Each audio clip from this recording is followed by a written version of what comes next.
Morena whānau, me noi tātou. E iho o ngā mano tēnei te whakamoima tatu ki a koe mo tēnei huihui nā mātou, ara hina mai kia au ki te tika, ki te punu i a mātou, tuko a mai to wairua tapu hei manaki, hei awhi, hei tiaki huki a mātou. Anei mātou e tuohu nea mui tu aroaru, ka tuku i tēnei inoi, i rongi i te ngō tō mātou kai whakaora i ihu karaiti. Amen. Madam Chair.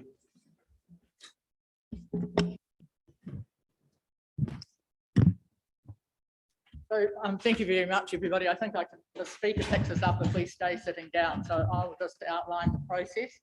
So the hearing is before Councillor Foster, Councillor Forrihinger and myself, Pat Seymour, chairing the meeting, and I call for apologies, and there are none. So I just will talk about what happened. So we'll have, you'll come and speak to us, you'll come forward and sit here and like Robin and Richard, you could come together. There's 2 microphones and we need to put the little red button on when we're speaking, and then those members of the public who may be listening to our presentation this morning can hear us from home. We're on Zoom. I acknowledge the Chief Executives in the room, council officers who are going to assist us, and Councillor Faulkner, who's come to witness the process as an interested party. Thank you, Mrs. Williamson, who will take the minutes. I just declare that for the benefit of the public in Gisborne District Council that Makarori is in my ward of council, and I've had a number of meetings with Makarori residents over a range of issues. And I also declare that submission 25 is from my daughter, but she does not live in our household, so I don't think that precludes me from hearing it this morning. I will ask the panel if they have any declarations of interest. I'd like to declare that I am a resident of Crawford Road, and I've also helped facilitate the conversations between the Crawford Road residents and the council staff for the purpose of submitting to this. Thank you, Councillor Forrihinger. The only conflict I may have is I'm a resident of Kaiti Beach and have been promoting the speed limits on beaches, which would include Kaiti Beach as well. So if that's of any concern, I'll raise it now. Thank you, Councillor Foster. So the process is that we will listen to the submitters. Not everyone who submits comes today, but you can be assured that we do take cognizance of the written submissions, and we will take advice from council officers. And to open, we'll invite the council officers to lay out the purpose of the bylaw and the work that has been done behind it. So I'll pass to Mr. Gilmore. Are you going to lay out the background for us? Thank you very much. Thank you. Over to you. Thank you, Chair. Good morning, everyone. My name is Chris. I'm the reporting officer today and the author of the hearings report. I have met many of you over this process. The traffic and parking bylaw is the legal mechanism by which council regulates parking and traffic matters within the region. The key points of it and so on, the bylaw really itself can be considered a bag of rules. And then the resolution register sits alongside the bylaw, applies all of those rules to specific locations. So that's how those two work together. In order for a rule, so in order for a traffic control to be enforceable by council officers of police, it must be a rule in the bylaw and its location be listed in the resolution register. This process started in March 2020. It was paused due to COVID before councillors workshopped the bylaw in August of 2020. Further work was necessary to consider the heavy vehicle routes, the vehicles on beaches and the heavy traffic user charges, and that work brings us through to this consultation round we've done most recently. Through consultation, council made 15 proposals, 7 of which received significant attention from the submissions. Those include allowing council to restrict or prohibit vehicles on unformed legal roads and beaches, enabling heavy traffic user charges, restricting heavy vehicle traffic from the state highways when accessing the port, formalising the one-way system on Titarangi, removing the ban on wheeled recreational devices in the CBD, and formalising cycle lanes. These restrictions are known as special vehicle lanes. Once that's all taken care of, in terms of today's meeting, so while proposals received majority support from the submitters, the hearings report discusses a number of matters raised by both supporting and objecting submissions. I would like to raise one matter. There was an error in the statement of proposal where proposal 12, it states the one-way system over Titirangi would run from Poho Orauri Marae to the corner of Titirangi Drive and Encliffe Road. This was done to simplify the consultation document and make it easy for those to understand. But for the 5 residents who would have a one-way road outside their house, it was quite a significant matter, and we received several submissions concerning that. I went and met with those submitters and made clear that the one-way system ends at the turnaround point on Titirangi, some 50 metres above the last residence. They were very happy with that, and we had a good discussion about other safety matters that have been incorporated into the Titirangi plan. So today's hearings are an opportunity to expand upon your submission and help the committee understand your concerns so that they can make a fully informed decision. I or any of my colleagues may make some comments or provide some feedback on submissions where necessary. After today's hearing, the committee will meet to deliberate and make recommendations to council, and council will consider those recommendations on the 13th of December. And that's everything from me. Thank you very much.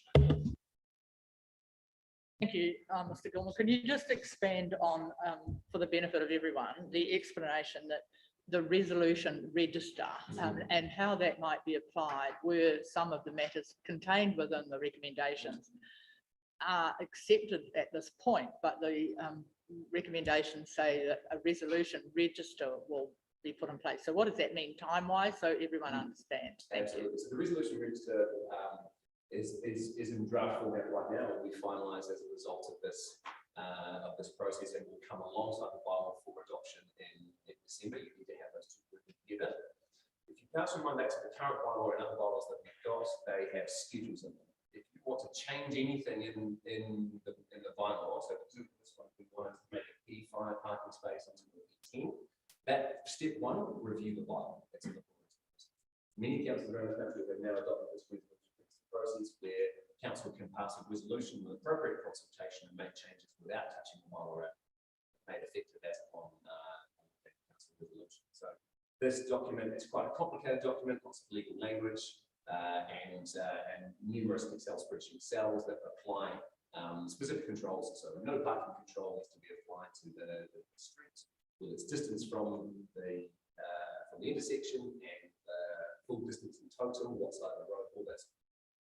And so any changes to this bylaw in the future, so to the resolution register in the future, can be made with appropriate consultation and council. So the process for updating and changing our market, rather than being twice every 10 years, as currently can be done, we can respond to. Does that answer your question sufficiently? Yes, thank you. Does anyone have any further questions with respect to that concept, the resolution register? No. Is there anything further council officers wish to add before we open the submissions? Thank you. Right, thanks very much. Then the first people, and we are quite formal once we begin the actual meeting, so could I invite Mr. and Mrs. Busby to come forward and present their submission? Thank you very much.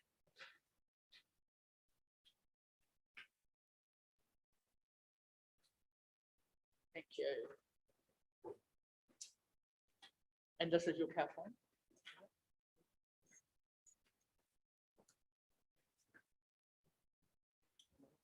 So for the matter of record, we're hearing from Robin Busby first. Mrs. Busby, thank you.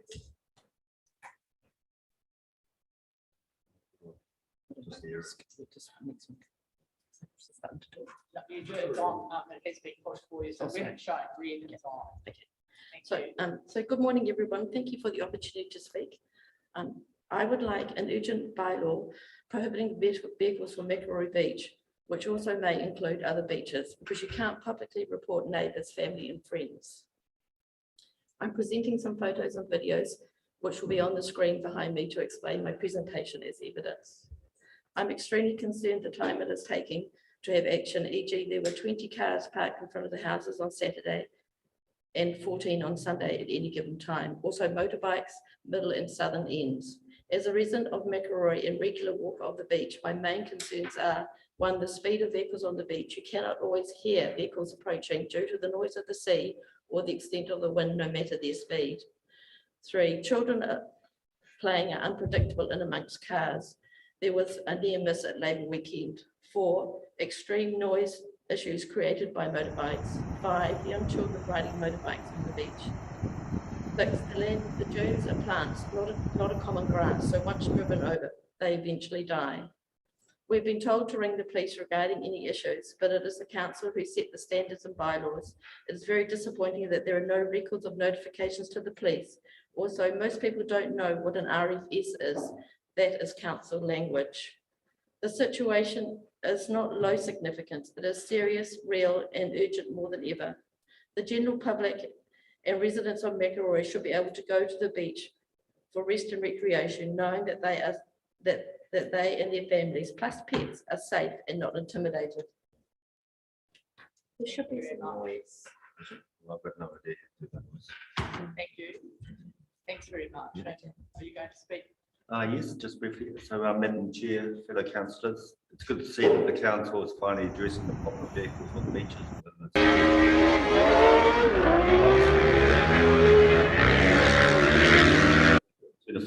As soon as practical. I'm a resident in Makaroi, and we are seeing more and more vehicles on the beach, accessing wherever they choose and causing unwanted vandalism on the dunes. The beach should be a safe place for all those wanting to walk, play, or for general recreational purposes. At present, it shares the same privileges as that of the road, without any safety concerns for those not in the vehicle. Restrictions need to be enforced now before there is a serious injury.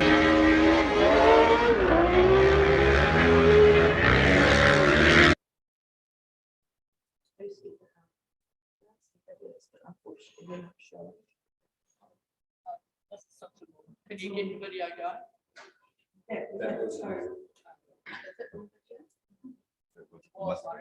Two videos.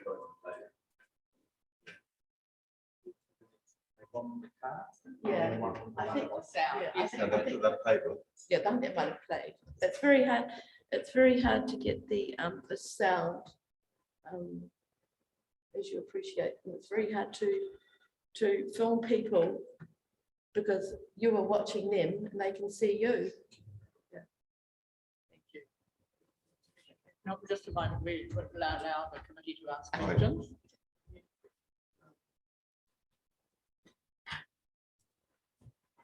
You're saying you've noticed a big increase over the last If you few. can just turn one of those off.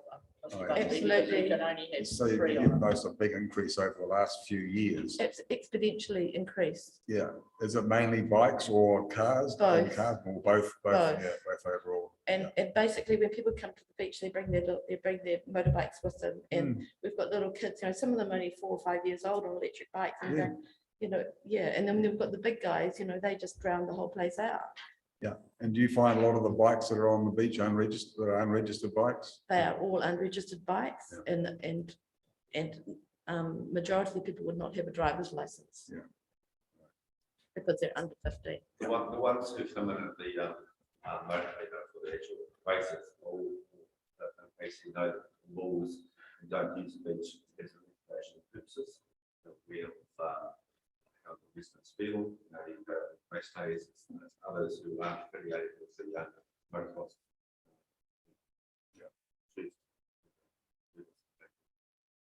So you're finding that the beach is being used like a speedway and at night time as well?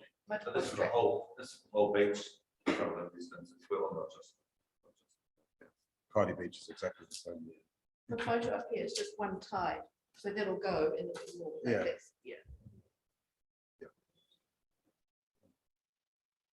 Councillor Corrigan, any question? Thank you. Thank you very much. Thank you. Thank you.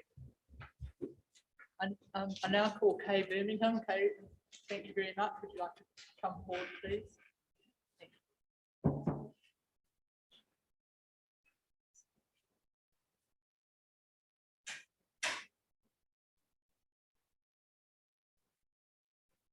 Thank you. Thank you for coming. I don't think you're in the room. We are quite formal, so I will. But even though I know you won't, thank you for your presentation. Thank you. Morning all, thank you for having us here this morning and listening to our submission. My name is Kay Birmingham and I'm here to speak on behalf of a passionate group of Tairāwhiti residents. We call for you to prohibit vehicles, maybe with restrictions on beaches now. Don't delay it any longer. Don't make speed limits. There are parts of beaches in our district that need no vehicles, except for those service vehicles, people launching boats and the like, but they can go into a designated area, not necessarily drive or right along the beach. Makarori Beach and many of our beaches in our district, but particularly Makarori, is a world-renowned idyllic beach with so many different aspects which need to be protected from humans, including the dunes, surf breaks, reef and wildlife. As kaitiaki of the environment, it is our responsibility to ensure this protection so humans can enjoy it for centuries to follow. This should include the introduction of prohibiting vehicles on beaches in our traffic and parking bylaws. So for me, I want to talk about our goals. So stop vehicles driving over the dunes onto the beach wherever they can, reduce vehicles driving on the beach, plant the dunes so access ways to the dunes are fewer and more visible, plant the dunes so access ways to the beach are fewer and more visible. So I'm talking about the access from the highway and the road onto the dunes, and then separately from the dunes onto the actual beach. So separating those two out. To stop vehicles driving, and now I'm going to talk about how, instead of just the why we want it. Okay, this requires a management plan that clearly steers vehicles in a certain direction. People love to be herded, we know that. So if we can herd them in a particular direction, let's do it. Create barriers disabling vehicles from having the freedom they currently do. These barriers could initially be strategically placed along both the roadside of the dunes and foreshore side of the dunes by way of large boulders combined with planting.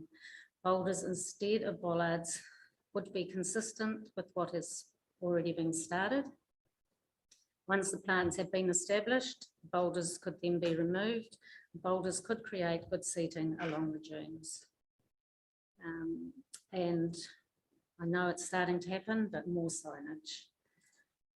So to reduce vehicles driving on the beach, prohibit vehicles on the beach, except for those with prior written permission of the council, e.g. bike races, when launching or retrieving a boat, jet ski from the sea, provided that such vehicle access shall be restricted to a route to the designated launching and retrieval point approved by the council. An emergency vehicle used at the time to save or protect life or health or prevent injury or serious damage to property, a vehicle used in an official capacity at the time of an authorised officer. No person should be allowed to drive on the beach in a manner that endangers the safety of people or is an annoyance or inconvenience to people. Create designated entry points, which may include another one at or near the turnaround area for divers. And again, signage. And as a suggestion, environmental protection and progress. So planting the dunes, so access ways to the dunes are fewer and easily visible. Signage, beach access, parking areas, it's quite simple. People know beach access instead of the how many dozen we've got there at the moment. Planting is an ideal way to direct vehicles to where you want them to go. Initially, this may require boulders and parts as well to protect the plants. However, once the plants have established themselves, the boulders could be removed. Currently, there are numerous exit points from State Highway 35, which are extremely dangerous. Planting the dunes, again, so access ways to the foreshore, the beach, are fewer and easily visible. Again, planting boulders and reducing the access points. Why?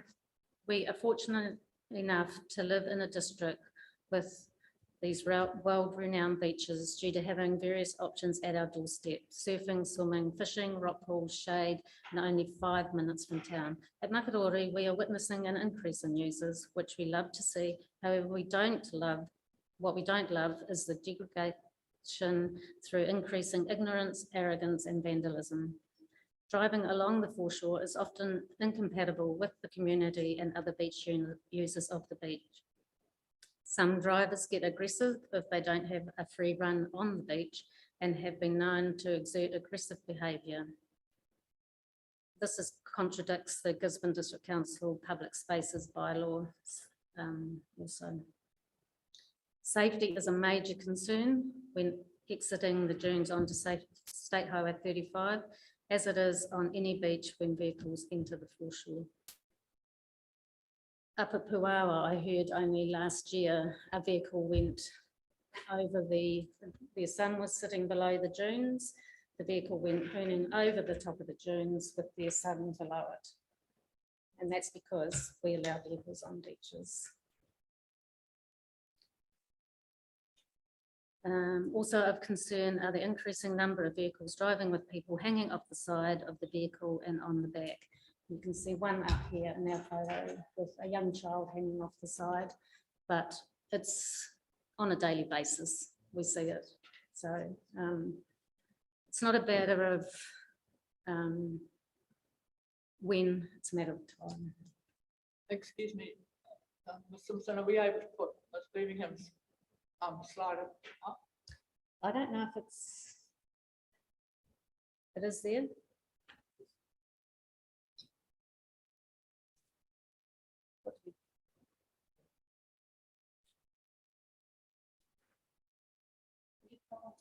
So there, that one there is a child, is someone on the right hand side there. There's just one. I mean, yeah. And if I see them when I'm looking, there's going to be a load more. It's not just them.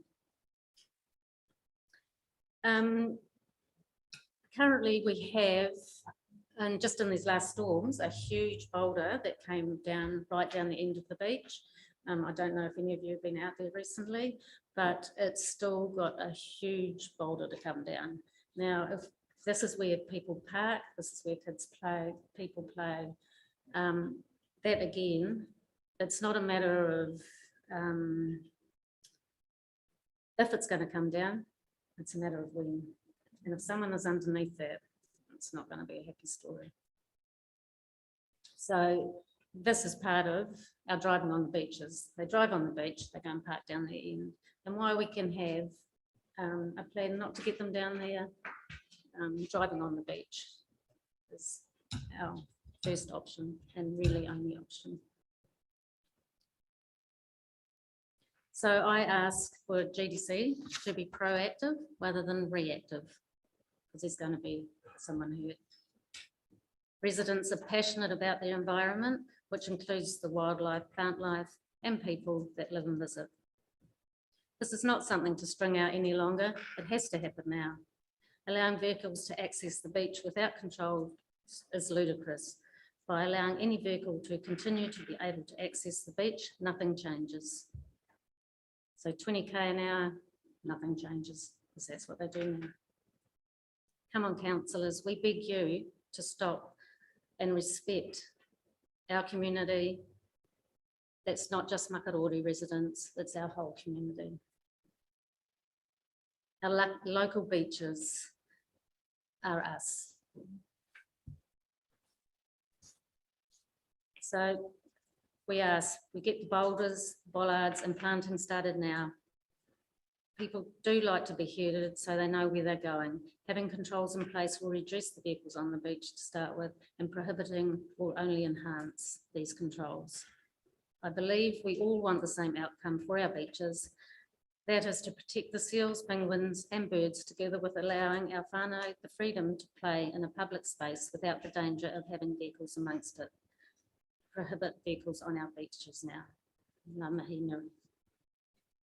Thank you. Thank you very much. Thanks for that, Kay. It's really hard to be able to control the activity of the vehicles on the beach. But my question is, as a tool, do you think a 10k kilometre speed limit on all our beaches would deter this activity that we're getting at the moment with all these people roaring up and down? So if it was 10k's and monitored, you don't think that would be a tool that could be? Who's going to monitor it? Well, that's the thing. Well, No, any law that you put in has got to be monitored for it to be effective. no. I believe you can, you have spaces, launching boat spaces. If you choose to still allow people to go down to the end of Makarori to go diving, create another entranceway down at the turnaround area. I believe that's looking at the debris falling at the moment. I think that's a dangerous space for them to be parking to start with, but that's my view. But just think about different beaches, different spaces. I know you can, there shouldn't be a blanket rule across all beaches. There are some beaches, yes, have a 10k per hour. Some beaches 20k maybe, but not where the residents are, not in a, Whitey Beach would be similar. People go there and they love it. There's a road right there. Park on the road, park on the grass. It's not hard. We grew up like that. Carry with it. It's not hard.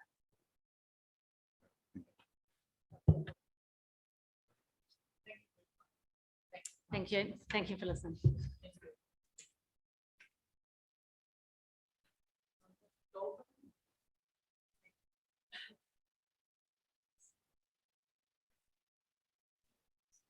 Mr. Ball, if you're having difficulty hearing. Mr. Ball, if you're having difficulty hearing, would you like to sit in one of the chairs along there? Maybe I'll do it. Maybe I'll do it out. Mine's not wrong.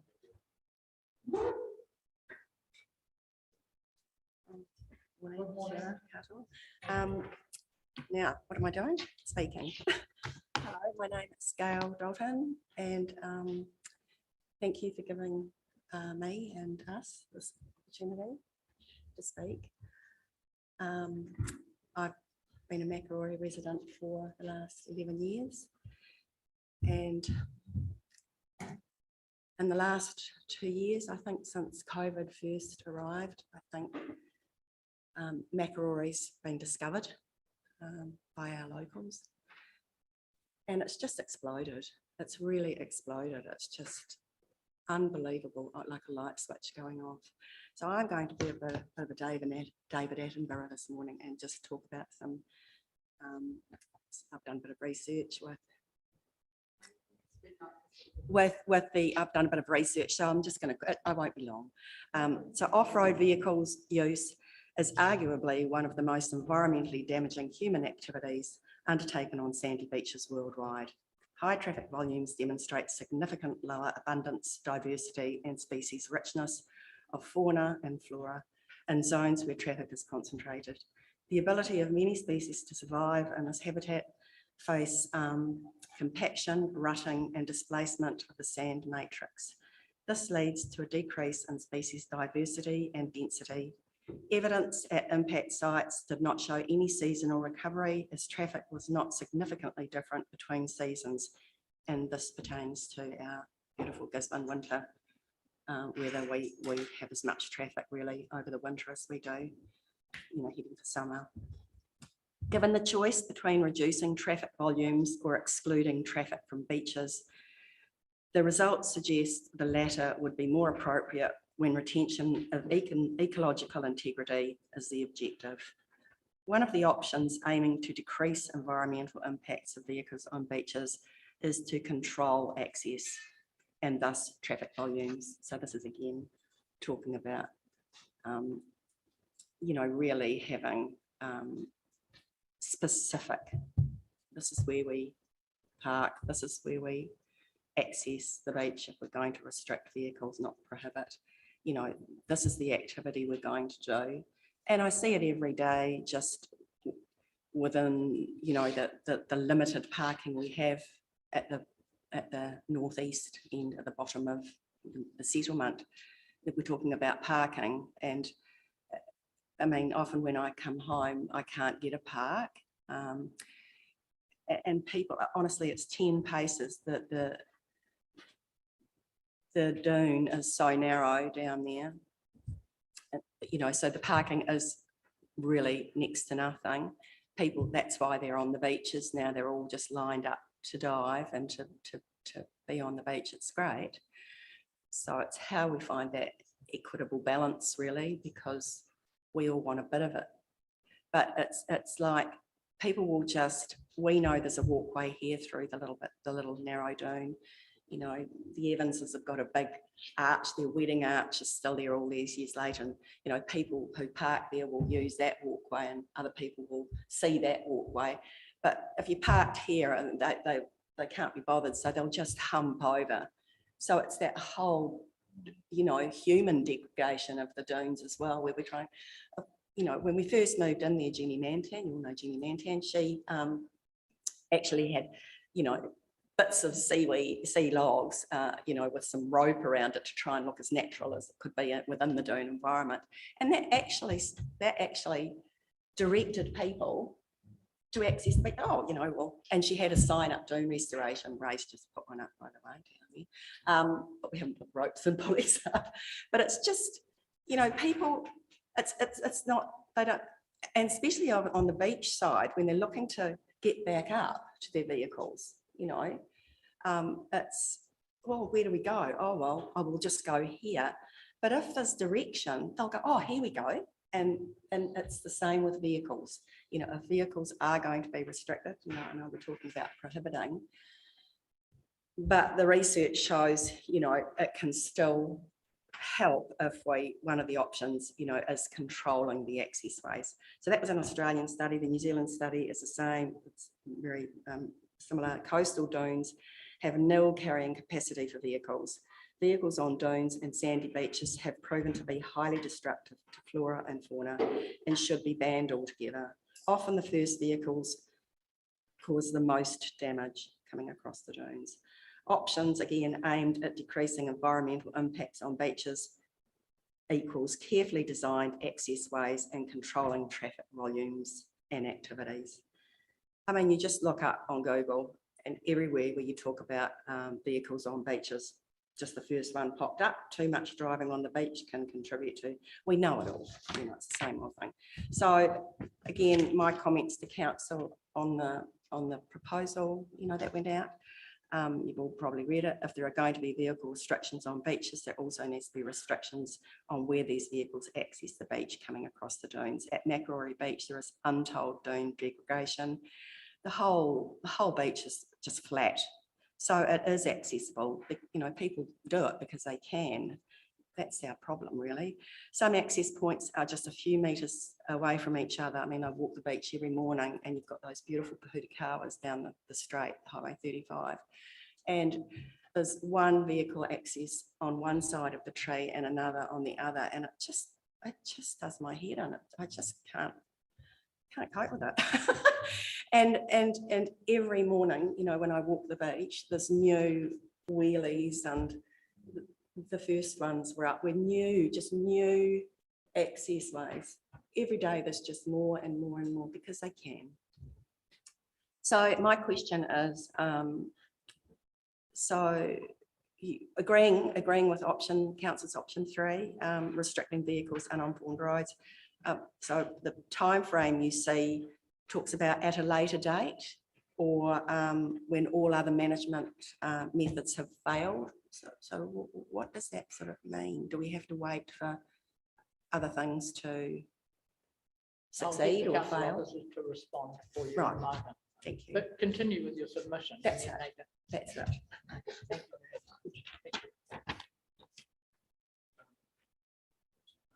Yeah, thank you, Gail, for your submission. Yeah, my question is, have you witnessed, or any residents witnessed any confrontational issues that you've had with the perpetrators, the people that are roaring up and down the beach and bikes and whatever? Has Yes, there I been have. any confrontational issues? Yes, so in our first level 4 lockdown, 18 months ago now, nearly 2 years ago, a motorbike was on the beach. And he parked almost up at the point, and he'd zoomed all the way down, and Ray and I were actually out for a walk because we were allowed. He was clearly not supposed to be. We were all in level 4. So yeah, and then he zoomed all the way down to the reef end, and on the way back, Ray just went and he did a U-E and came back and confronted Ray and myself. Ray just said, what are you doing? We're in lockdown and you're not supposed to be doing this. He got really aggressive, and luckily a neighbour was just down in his garden. He stepped onto the beach too to support us. So there are lots of, we've got Joe, who. So this is just recent, yeah. We'll ask you to come up, Joe, in a moment, or you can perhaps come to, yes, in a moment, we'll ask you to come up. Thank you. So any more questions? Councillor Corrigan. You're welcome. Excuse me, thank you very much for your presentation. Were you submitting or were you here in support of? Right, perhaps you could come up with that when Gaynor comes up, and then you can tell us at the same time. Thank you. Thank you. Thanks very much. So the next, we're just moving because Gaynor wished to have her presentation before morning tea. So would you like to come up? Gaynor, you bring the lady with it as part of your presentation. Thank you.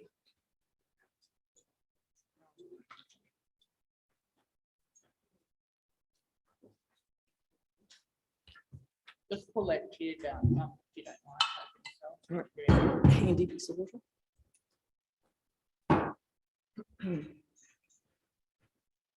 Ngā mihi nui ki a koutou, ko Gaynor Rogers-Ahau. I'm a 25 plus year resident of Makarori Beach, and just thanks for the opportunity to be able to speak today. Slightly nervous. I am proposing that there are no vehicles at all allowed on the beach unless they are launching a boat, so drive on, drive off policy, because Makarori Beach is either a road or it is not. So if Makarori Beach is deemed a road, then speed limits will need to be set and patrolled by law enforcement on a regular basis, as is expected on any road or highway in New Zealand. So speed limits would need to be set. So if we're thinking that State Highway 35 is 80 k's, then from like the bus stop to the southern,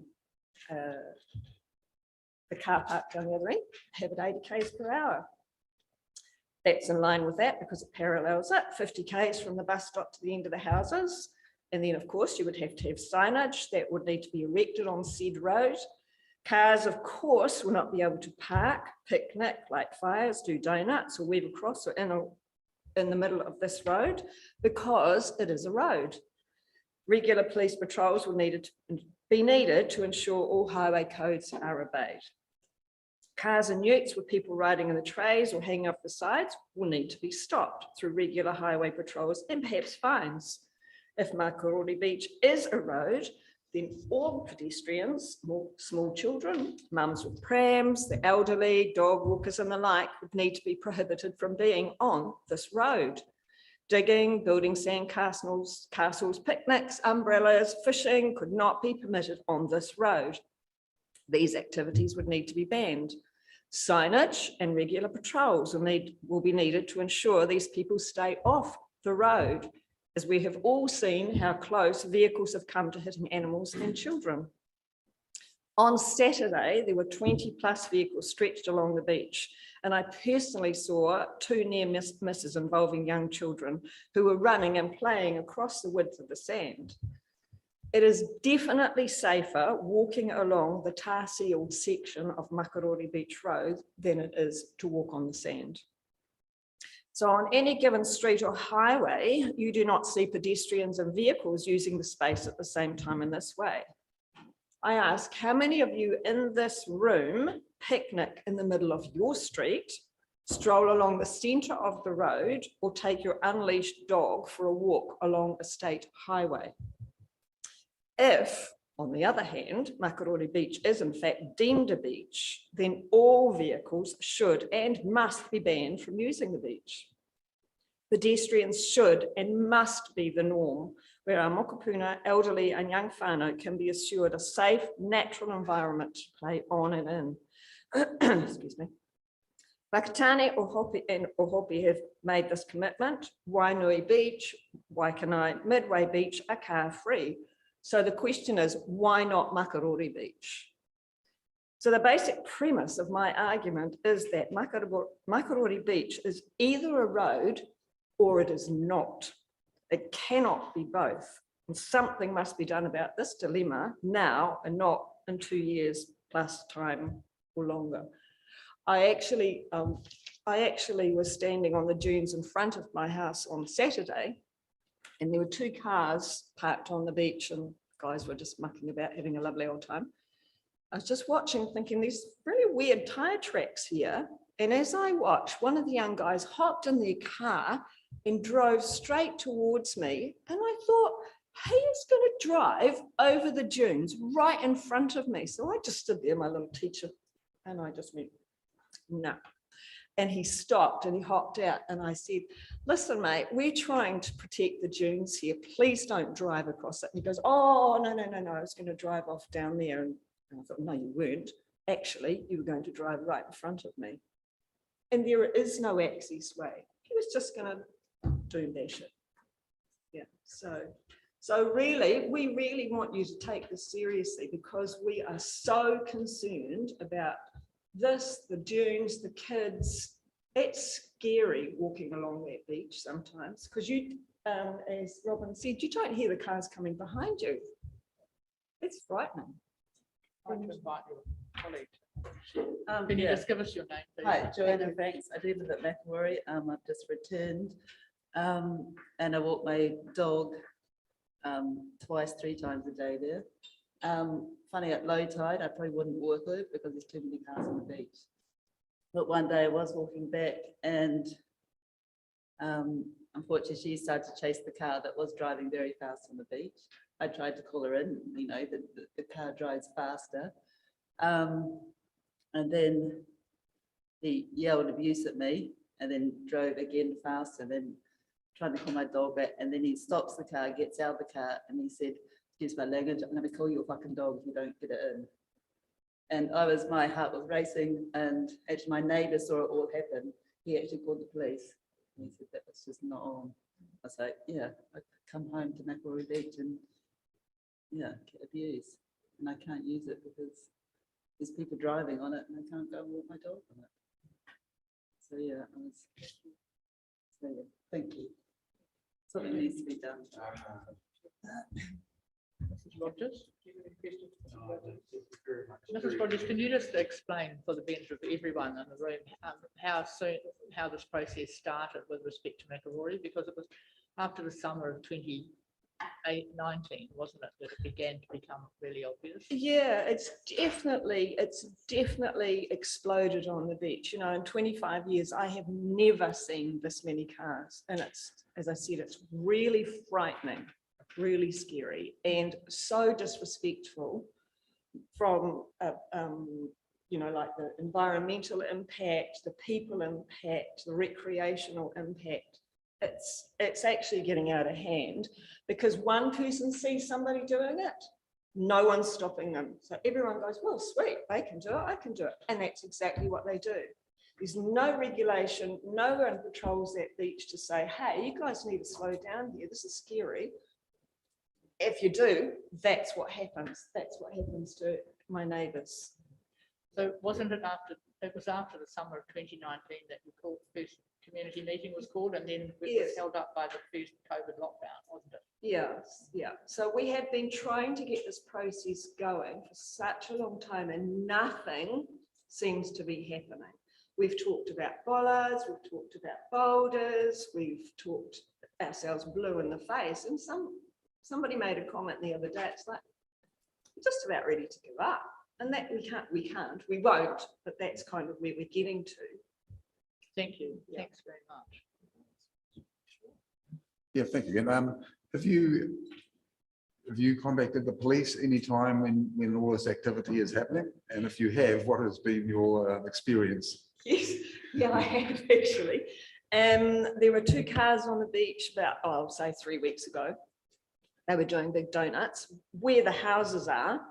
And I'd gone for a walk and come back and just did a little sneaky detective, had a look at the number plate, remembered it and rang *555.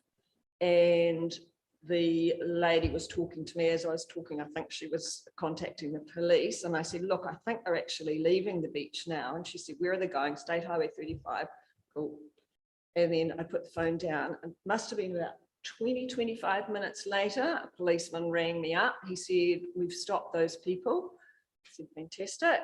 And then about maybe half an hour after that, somebody else rang again, said we've stopped them and we fined them $600. They could go to court or could lose their car. It's like, whoops. Okay, well, fabulous. I didn't quite know that that was the penalty. But so things do happen, but we have to instigate it. But this happens all the time, every day, as you've seen up there. I've known friends who have actually sat in the middle of one of those donut circles so the people would stop. Yeah. Thank you. The council officers want to expand on the question. Thank you very much. Thank you very much, everyone. Now we have Ms. Mari Tuka in the room. Thank you.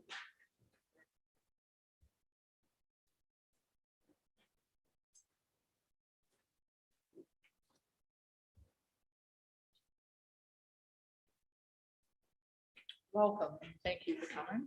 Maybe use the other chair because then you can speak into the speaker. Thank you. Thank you. Tuatahi, kia ora tātou. Long-time fan, first-time caller. Lovely to see you all again today, though it's been a little while. Kia kaua e tōroa ngā kōrero. I'm a little bit nervous actually, and I'm not going to mince my words.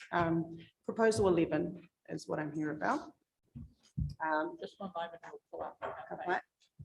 I'm here as a mum, on my own, not mentioning the board, but as Board of Trustees member for Awapuni School, and someone who regularly uses their route to get my son safely to school every day, and it is a struggle to get him there safely in my car, going at the right speed with the trucks around. So what I ask is that, can we have these safety upgrades that we mentioned presented ahead of any final decision to adopt?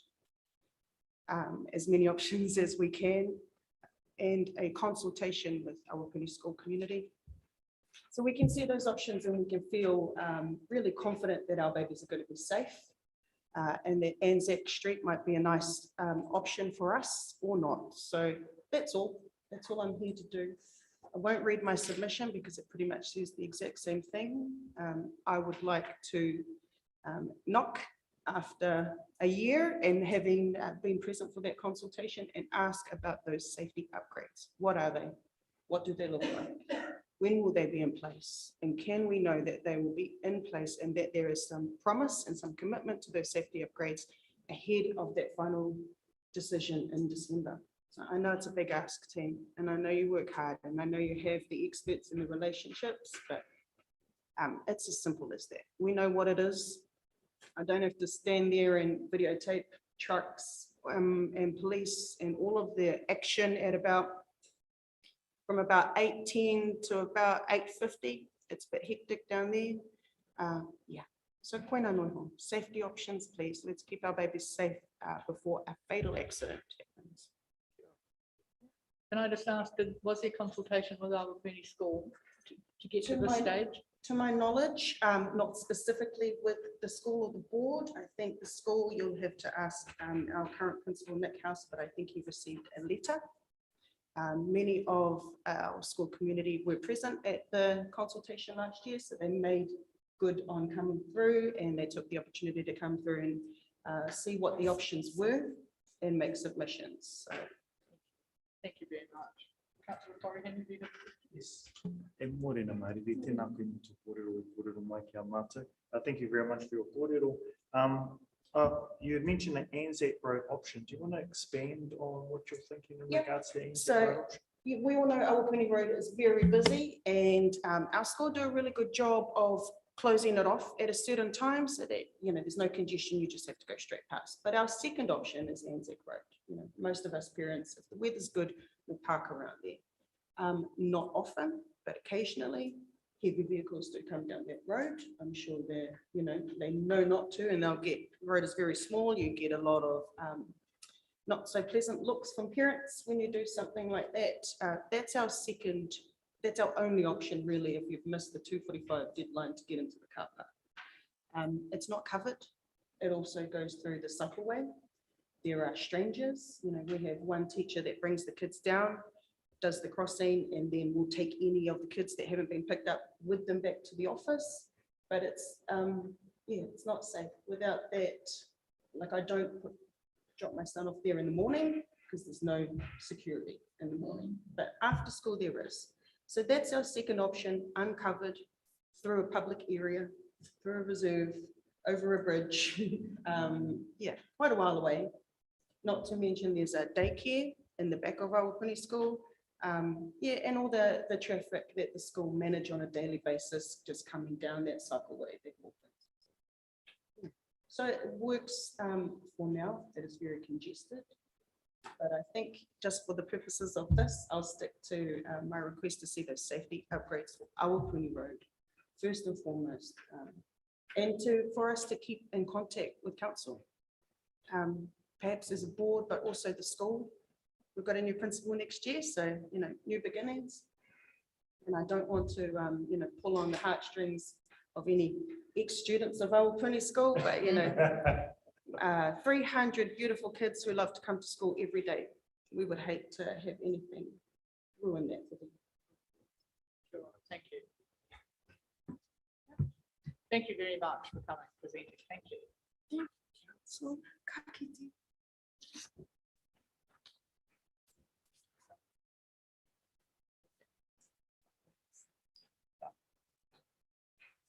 Right, we will just take a 10-minute break for morning tea because we are slightly ahead of ourselves and we don't have the next submitter in the room. So the meeting is in 10 minutes.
reconvene the hearing.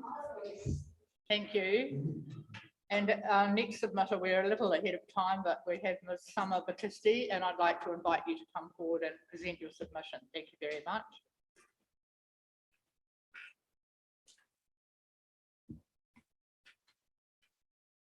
Welcome. You just need to press the red button for recording. Thank you. And we do have potentially visitors, our listeners at home and interested ratepayers. Okay, great. All right. Well, good morning, everyone. My name is Summer Battisti, and I'm new to Gisborne. My family and I just moved here at the end of August from the US. And so I am a strong believer in, local citizen engagement and involvement. And so I was just, I think, just having recently moved here with the contrast of where I've come from, just felt inspired and kind of emboldened to attend here today to speak on the bicycling and pedestrian issues that I've noticed in the city. So I come from a small island in the Puget Sound near Seattle and Tacoma.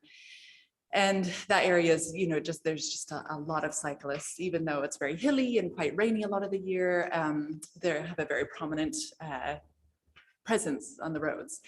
And I think because of that, people are very aware of cyclists and, respectful and polite. And I think that there is just a real culture of that there. And so in coming here, my husband and I, and my 8-year-old, we all love to cycle, and not just, for recreation, but we love to get around by bicycle. And we feel very, very strongly about, all the benefits that we all know about, the health and environmental benefits, as well as like just sort of the economic, savings in gas and for the community. So, I was very happy to see that there was these bylaws in draft because it does seem like that there's a real need for a change in culture, I think, in Gisborne around both pedestrians and cyclists.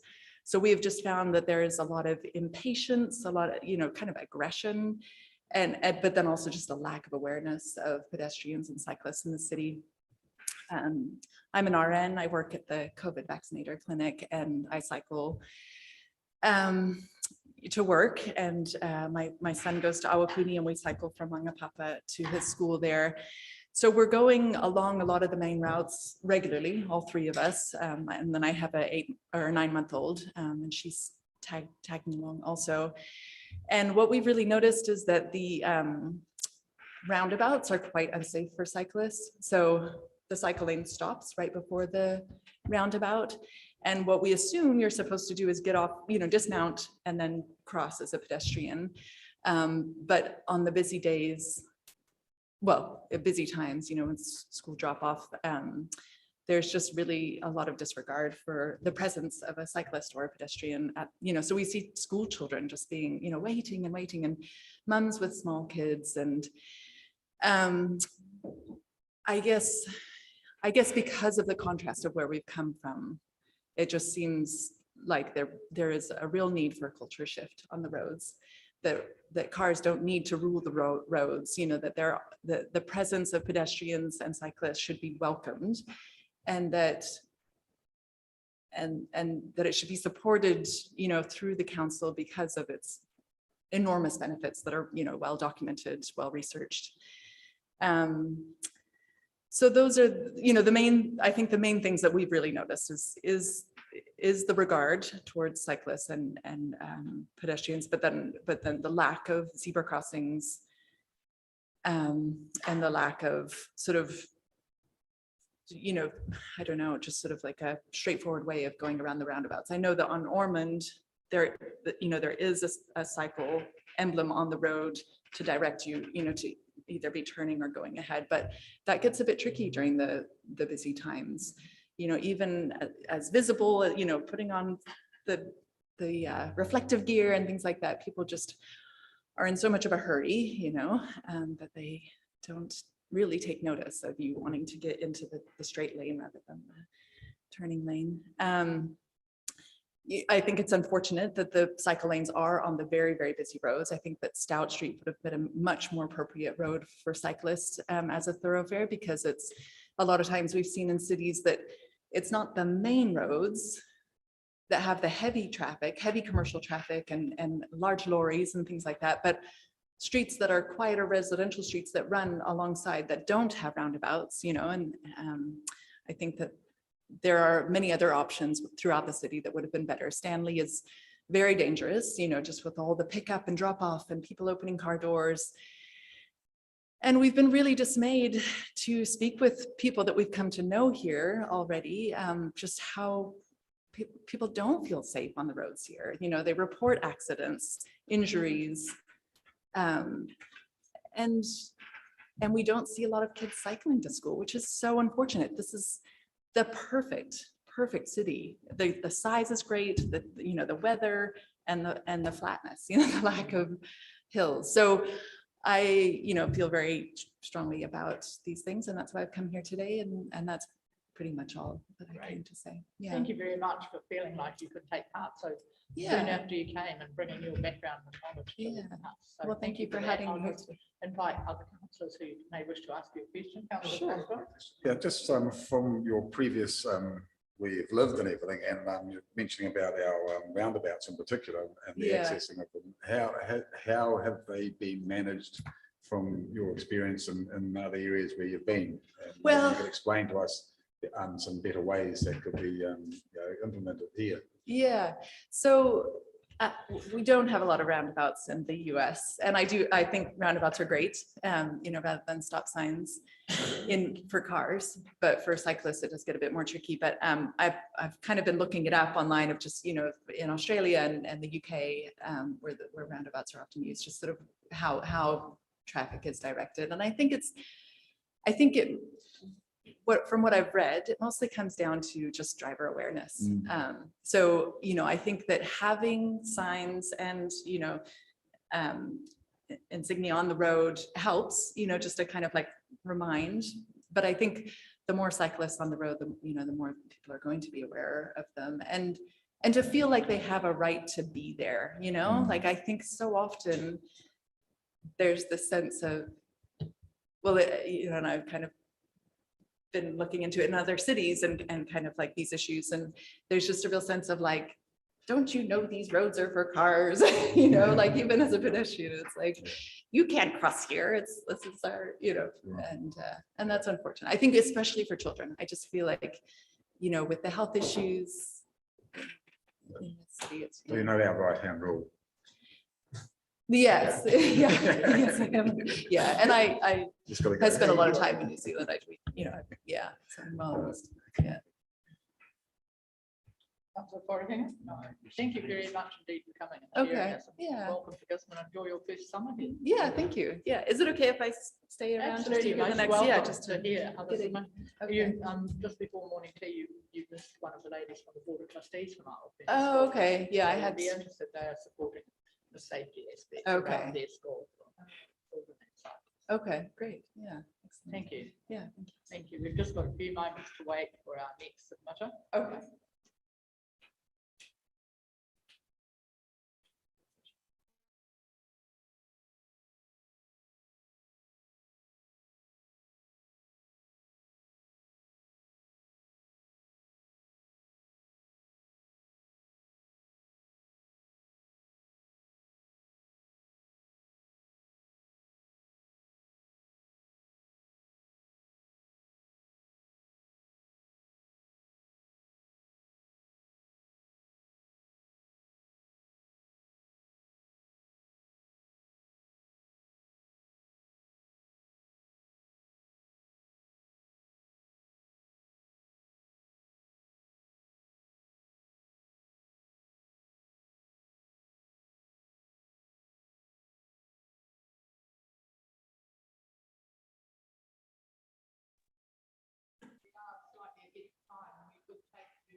That is always organised. Yeah, always ready to go.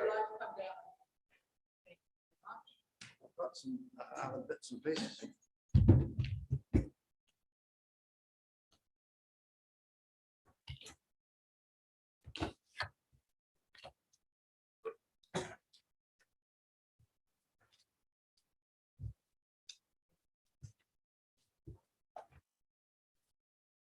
giving up stuff?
Thank you, Mr. Scott.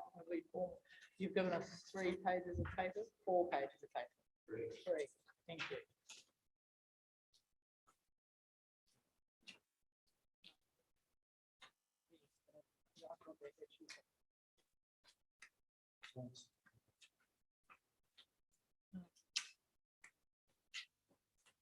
Well done.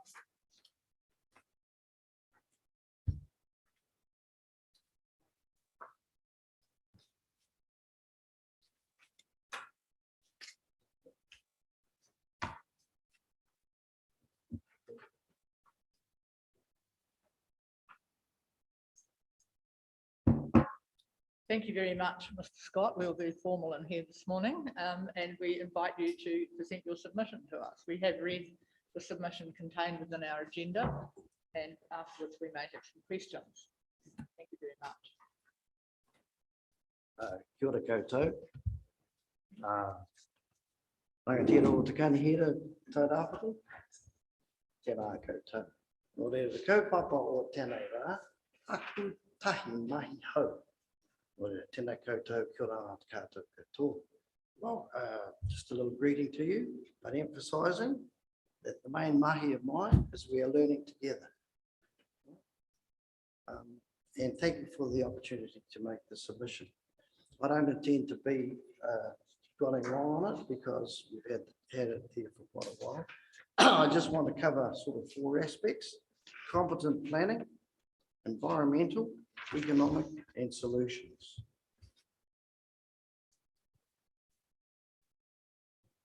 So, as my submission shows, this planning was done in fine detail by very competent people many years ago.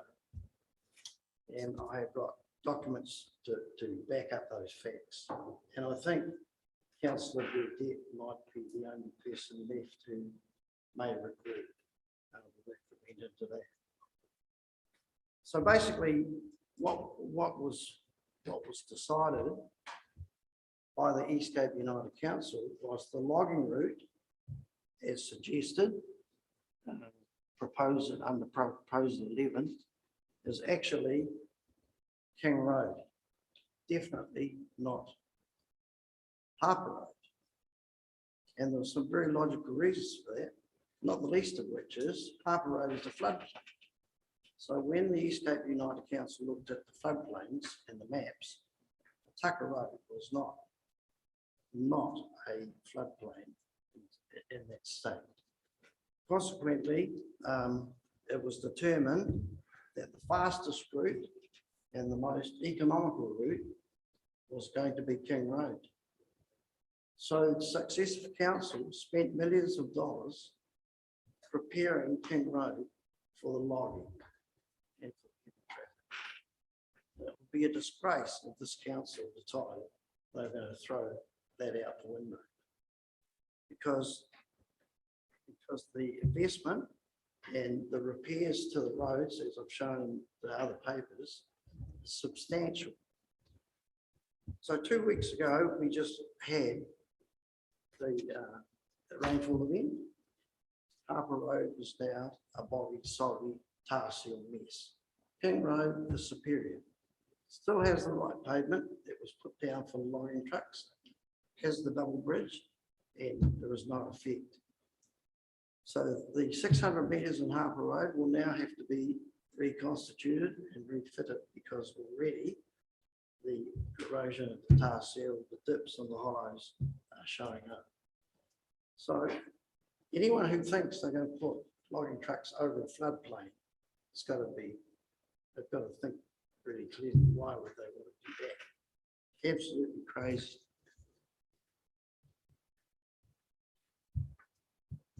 In the submission of WSP, who did the research for you, they stated quite clearly they just took what the Gisborne District Council officers gave them.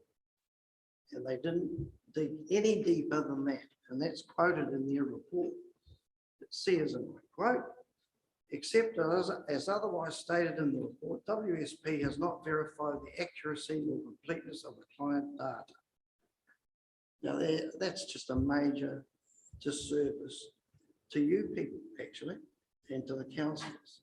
To have your consultants actually not do the job properly. So I'm here today to tell you that me as a past councillor, as a past deputy mayor, as the past chair, as you see, I've listed all of the bits and pieces I was involved in, telling you that it was competently and adequately and correctly planned. And WSP have failed you in not actually trying to find that out.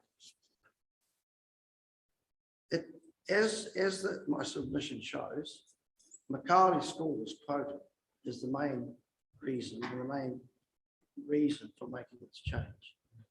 And you can see in my key facts that that is just an iniquitous way to make a case. In my submission shows there are other ways of doing it. There are other schools in this community where we've made changes to affect the traffic. There are other rural schools, and I could take you by the hand and show you them right throughout Hawke's Bay, where the main road has been a feature. And the schools have been given the opportunity and the finance and the wherewithal by the local authorities to make the changes so it's not dangerous for children who are going and coming to school. And that is shown quite clearly in my submission on point 3 on page 2. The best option if they want to pursue the school as a irritant is to use some of Tucker Road, as I've explained there, put the piping in, seal both sides. Already the parents, if you park and watch, come out of that little side gate and use Tucker Road. So it could be established in such a way that it would be safe for children to be picked up and put down. My facts and the data also show how many hours there are in a day and in a week and in a year where trucks would, where the school affects logging trucks going and coming. It's insignificant when you look at my data. And I can tell you I've had the data checked. It's been peer reviewed even. So really that's the basis of the submission. And also even WSP costings themselves don't actually reflect an economic way if you were still thinking about using Harper Road. So Madam Chair, thank you. that's it really in a nutshell. slightly digressing, but I was just, Simpson, do you have a spare copy of the agenda that could be given to the young ladies that are sitting in? Because it'd be much more interesting. And I stay there, Mr. Scott, we haven't finished with you, but it just occurred to me that what you were presenting would be really interesting. We have 2 students who just joined GDC and they're sitting in, but they don't have the paperwork. So Mr. Scott's presentation is on Just looking for my phone. 43, 44, and the data that he's talking about. You've lost your phone?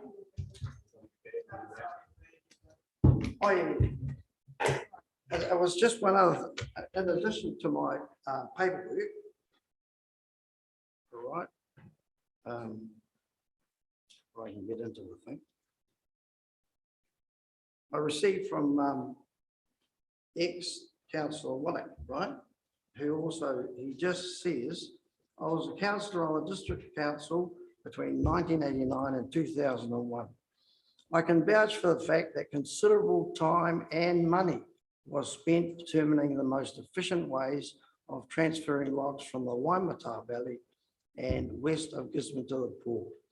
My recollection of that, as portrayed in David Scott's submission, is correct. Patrick Wood. So do you have a view, I mean, having been a councillor and understanding what it's like on both sides of the table now, Mr. Scott, do you have a view about why all of that work might have been overlooked in the more recent times? Absolutely.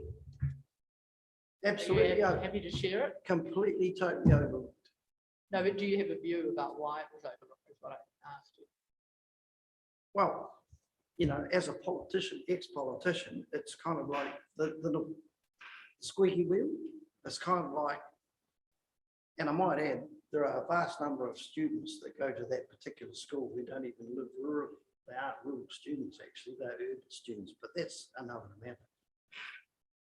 But I believe the council, the people that were preparing this got these dozens and dozens and dozens of submissions on that initial WSP report way back, and made some sort of numerical assessment based on these people who submitted them. I know in where I live, there are only 3 or 4 submissions along the line of what I've just told. Patrick Barnes-Graham was another one who made a submission. And by the way, Graham Thompson chaired that group that was looking about it. I didn't mention that, but I should. But you provided us with a paper. Yeah, the most effective, solution is to do what we did years ago and transfer the state highway to Bushmere Road. I mean, that is so logical.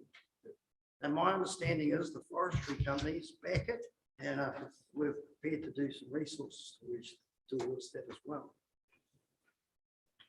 Just expand on that. You're suggesting it should still be done. It's not in your No, submission. what I'm suggesting that this council should investigate that work that was done with the forestry companies and Councillor Graham Thompson, who chaired the committee. Councillor Badette was on that as well. Because the forestry companies even agreed it was going to be a little bit further.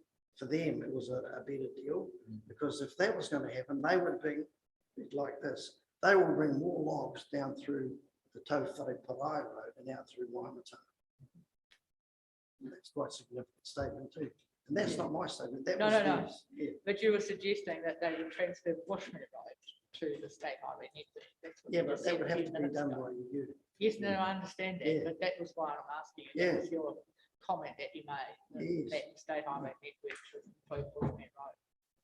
I recall discussions from earlier, but I don't. Yeah, you would. It would be at the cheap. It would be in the long run. That would be the cheapest option, because, excuse me, you wouldn't be maintaining the road. Our rates would not be maintained. The redesignated Bushmere Road. Do council officers want to make any comment on that now, or would you like to make all your comments at the end? On the matter, on the issues between King Road and Harbour Road, because the topic has been around for a long time. It was done and dusted way back. I'll attempt to seek some comment from some of the specialists in roading and report back at the end. Thank you very much. The other side of it too is the implementation of changing a designation state highway from one road to another as well. What's the implications of that? That's been done before. We did that before. Well, that- no, Yeah, that's that's been right. done before, I was just asking. Do you have some questions, Mr. Scott?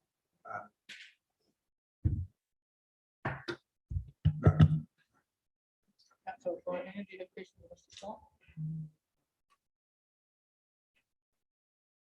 No, read your response. Thank you very much for the thorough information that you've given to us, because it is really helpful and we understand. And I'm aware that you came and presented when we received submissions on the first round of consultation, and we know that you well understand what the issues are. So I want to thank you for that. I was also going to make a submission on the long-term plan, which talked about this. But just for your information, it was totally silent on this issue. And I checked with my ward councillor about that, and she concurred. Even though we were asked to go along and talk about it, it was silent. Thank you, Mr. Scott. We appreciate the background that you have from having been in this organisation. Yeah, Bill Turner can be contacted. The engineer, by the way. Sorry, what's that, man? Mr. Reporting Officer? Yeah, okay, Chris. Bill Turner, he's been doing a bit of consultancy for WSP. No, for, yeah, the new. GDC, I think. Yeah, Downers.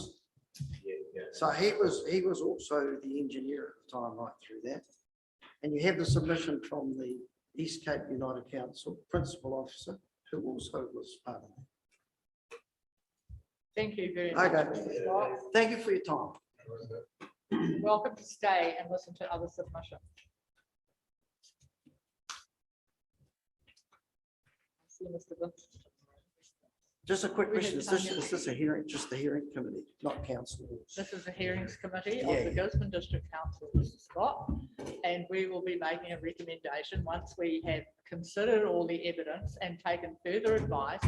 The process is that the hearings committee make a recommendation to Gisborne District Council Thank you very much. to be adopted or otherwise. Thank you very much. A pleasure. Thank you, Madam Chair. Nice to see you. Thank you for your time. Mr. Vincent, I see you're with us and we are a little ahead of time, but would you like to give your presentation and submission now? Thank you. Thank you.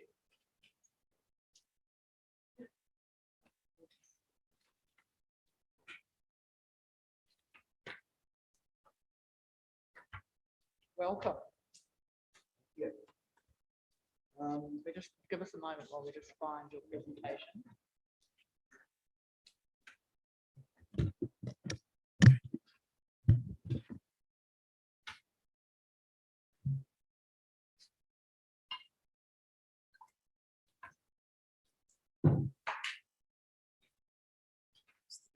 First work.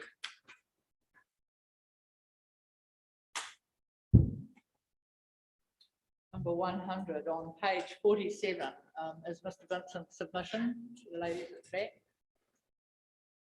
Welcome and thank you for coming to present to us today.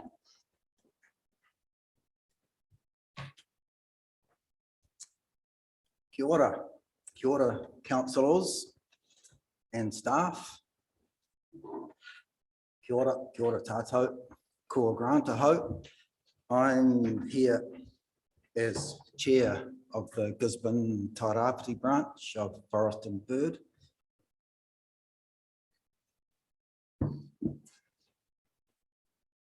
Our local branch submission concerns the issues of vehicles on beaches. And as per our submission, we support proposal number 3 from the statement of proposal document to include a clause allowing council to restrict or prohibit vehicles on unformed legal roads and beaches.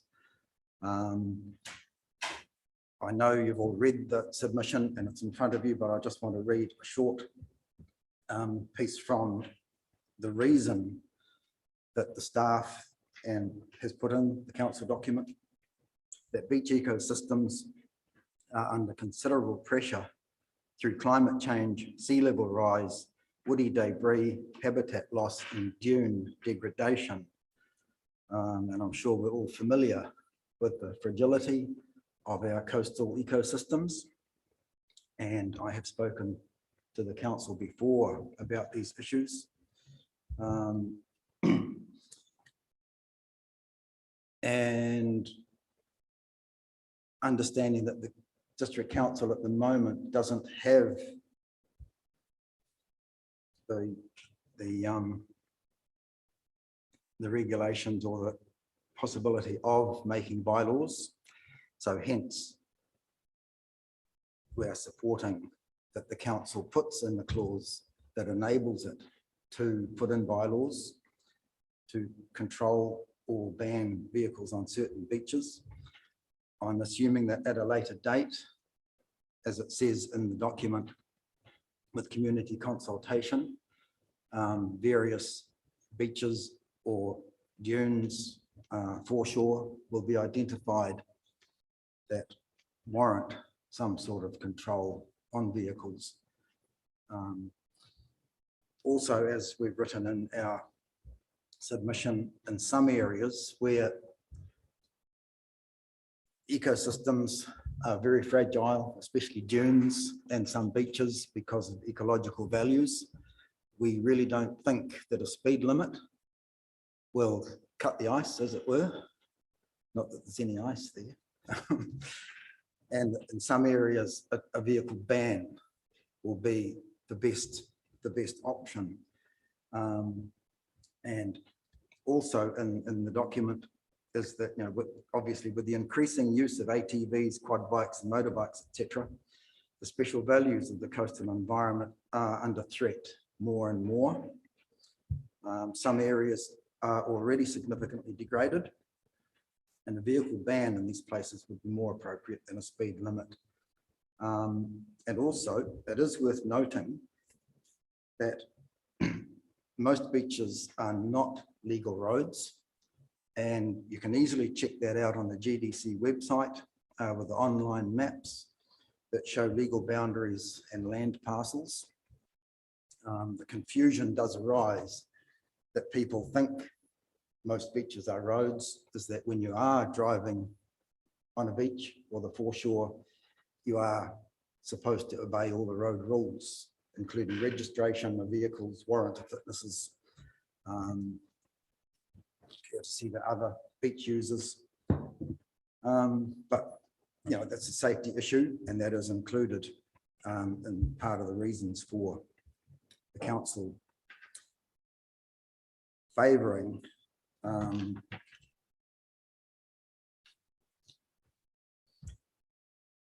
the proposal number 3. Obviously, from a forest and bird perspective and an ecological perspective, we're very concerned about the ecology of the ecosystems that we find there. There are birds nesting on the foreshore and in the dunes from about September through to February, which unfortunately aligns with the freedom camping season. But it's not just about birds and nesting birds and baby birds and eggs. There are other components of those ecosystems, such as skinks and invertebrates, insects, spiders, all part of the interlocking web of life that we find there. And it's also worth noting that in the government's New Zealand Coastal Policy Statement 2010, Policy 20, that it does put the onus on councils to protect beaches and the foreshore, to protect dunes, ecological systems, and indigenous flora and fauna. And now I put in there that obviously the council regulations would need to come under the Local Government Act. I guess that's obvious, is it? Because you wouldn't be putting regulations in under the Land Transport Act, because that's not your, that's right, yes, exactly, yeah. So that's sort of superfluous, that statement there, but now, as we've written, and as you know, the police can still prosecute people for dangerous activities with motor vehicles. And under part 2 of the draft traffic and parking bylaw 2021, I'll reiterate, we do support point 23 about restricting vehicles on unformed legal roads and beaches, and that the council may by resolution restrict the use of motor vehicles. And we really support the council in putting something in your legislation bylaws to give effect to your preferred proposal number 3. Yeah. Thank you, Mr. Brunson. Mm. You have a question, Councillor Foster? Yeah, thank you for your Yep. submission, Mr. Vincent. Yeah. If you were to prioritise what beaches you would like to see banned in our region, what would those beaches be? Well, bearing in mind, I was thinking that was a discussion for another time. We need to get the regulation in place first. But obviously, you know, you would have heard a lot over recent years from the Makarori Residents Association and issues at Kaiti Beach that you know about and we all know about. And I've mentioned this before, and I guess it's a really curly one and will be very difficult. Is the beach at Puawa, where the Marine Reserve is, because you know, the Marine Reserve is a reserve, a protected area. We can't drive our cars into Grey's Bush or Okatu Scenic Reserve. So that beach in particular would be one. Maybe the sand spit at the mouth of the Oawa. That's a very special and fragile dune and beach area. There are other beaches, but we would need to do a bit more research on the wildlife and the ecosystems of beaches further up the coast. So yeah, that's the main one that springs to mind is Tarahawa and Puawa as a first off. And also there are dunes at the mouth of the Waimoko, which can be accessed by vehicles from Puawa. So there are lots of sensitive areas in the Gisborne district and Te Tairāwhiti that would warrant a vehicle ban. Yeah. Another question too, from your perspective of being involved in chair of Forest and Bird, have you seen any evidence of degradation of bird life at Kaiti Beach and Makarori Beach, which are the two issues at the moment really where a huge increase in vehicle activity is being observed? So have you, you know, in your role, have you seen the degradation and the consequences of that increased vehicle usage on beaches? Yes, obviously, I've seen lots of vehicle tracks at Kaiti Beach. People driving right down to the end, some people even driving on the rock platforms, which is just nuts. Feel like waving a placard, get out and walk. Right. So as far as birds nesting on Kaiti Beach, I'm not sure, because I'm assuming there isn't much of that sort of activity because there is so much human activity, and birds need, especially birds that nest on the beach, on the sand, they need a bit of respite from human activity, and dogs as well, of course, but we're not discussing dog control here. But that is another issue with the beaches. And yeah, I've seen wheel tracks and people driving along the beach at Puawa, along the Marine Reserve. And my wife showed me a couple of photos on Facebook just last night of a woman who'd posted a couple of photos of Tarahawa Beach of 3 dotterel eggs in a sand scrape. And this person had put a couple of sticks up to highlight where these eggs were. But she saw someone come along and just throw the sticks away and almost land on the eggs. So she went back and put them up. And you know, those areas are highly sought after for camping. during the summer season, and a lot of people, and it's going to be a difficult solution because a lot of people just think they have the inalienable right to drive along beaches wherever and whenever they feel like. It's just unfortunate that that main breeding season for our shorebirds coincides with the freedom campaign. And as you're probably aware, in the past, we have given out, the council has given out pamphlets that Doc and Forest and Bird we produced to try and educate people. Yeah, yeah. And we're not doing that now. Not these ones, no, but in the camping permit pamphlet, there is points about keeping your dogs under control and driving, if you're driving on the beach, to be driving below the high water. And not driving above the high water mark. Yeah. I'd like to thank you for bringing the coastal policy statement, section 22, further to our attention, because that's a very significant marker in what the obligations of local authorities are. So thank you for drawing that to our attention. Thank you for taking time to come in and present to us today. It's a pleasure to be here again. Yes, thank you. And I mean, I can, while other submitters have gone, some of what you shared is consistent with what we have heard from other submitters. Yeah. So thank you for that. Yeah, okay, very good. Thanks very much.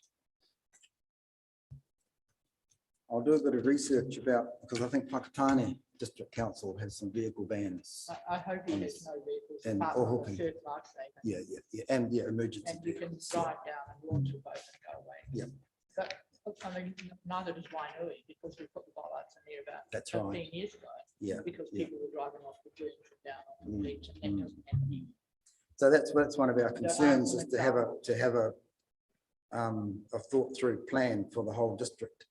Because putting all the bollards along is great, but it might just shift the problem north a bit. But anyway, we know that with the We have to start somewhere. with the summer camping, that people there anyway. Lots of activity. Thank you very much. Thank you very much. Thank you for coming. Welcome, Mr. Hope. Thank you very much for coming to present to us today. And while we're a little ahead of time, you're in the room, so welcome, and we'd like you to join us.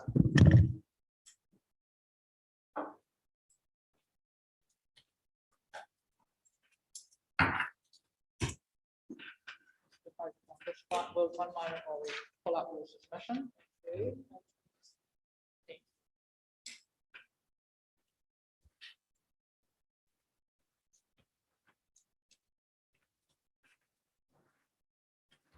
The submission is number 103 on page 57 for the. Thank you. On behalf of the Eastern Wood Council, welcome. Kia ora. Kia ora koutou. Thank you for giving us the opportunity to present this submission. I guess the first thing I wanted to say was the Eastern Wood Council believes in the value of collaboration. It's standing up, and it shouldn't catch the echo. Just let it stand up. You don't have to be too close to it. Okay. Thank you. Thank you for that.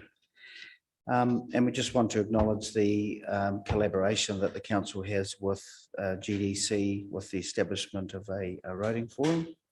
So we now provide all truck volumes to the roading maintenance crew, and that's helping to inform roading maintenance.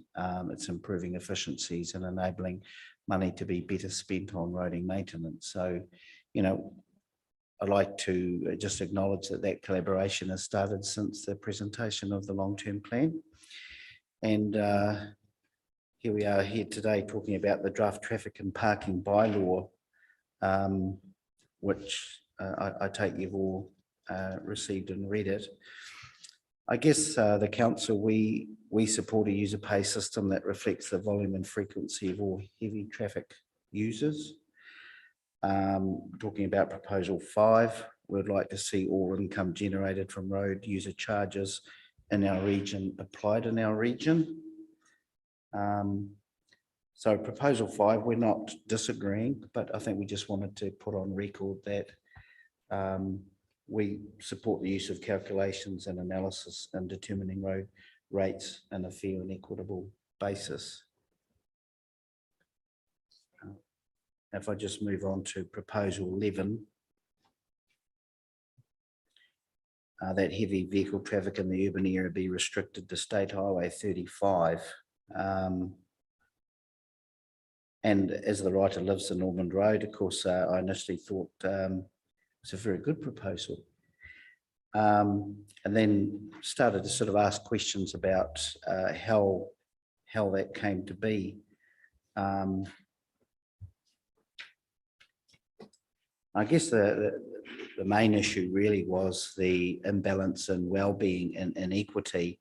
If you take traffic off one main route into town, you're adding to the other route. What I didn't mention in this submission is we have up to 75,000 tonne in log stored in Dunstan Road. So that's an additional volume or burden that would be directed down Awapuni Road. So I'm thinking primarily about the residents and the whānau that live in Awapuni Road as opposed to those that live in Ormond Road. From a trucking perspective,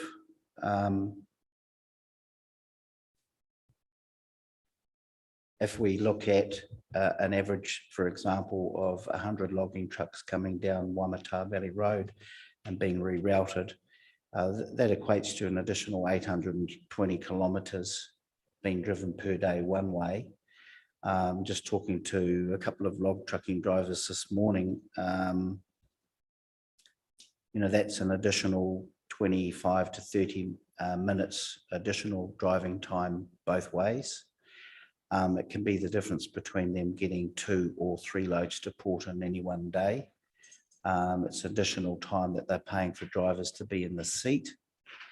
And I think that the main thing that drivers are concerned about is the number of schools that would be impacted by rerouting traffic.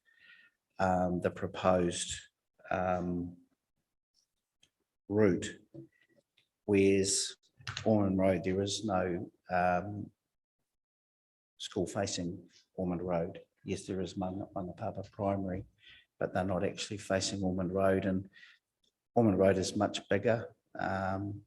Houses are set back off the road in comparison to Awapuni Road.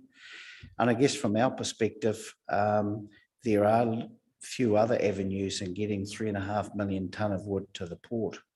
The reality is logging trucks are taking logs to the port, and we just have to sort of work out a fair and equitable way and a route for that to happen. At this point in time, subsequent to the flooding event we had recently up at Armstrong Road at the back of Mangatū there are 300 truckloads of wood on a super site, which belong to Earnslaw 1. If they were to truck those logs via this new route, that would be about an extra 2,500 kilometres that those trucks would drive together. And I'm just sort of mindful about our carbon footprint. So there is no silver bullet. Again, we understand that there are impacts in harvesting. There's not always going to be 400 to 450 trucks on the road on any one day. But if we accounted for 70% of all drivable days, with 100 trucks coming from this new route, the additional kilometres driven in 1 year across 36 weeks would be 147,600 kilometres, which is equivalent to 150 B trains being sent to Auckland return.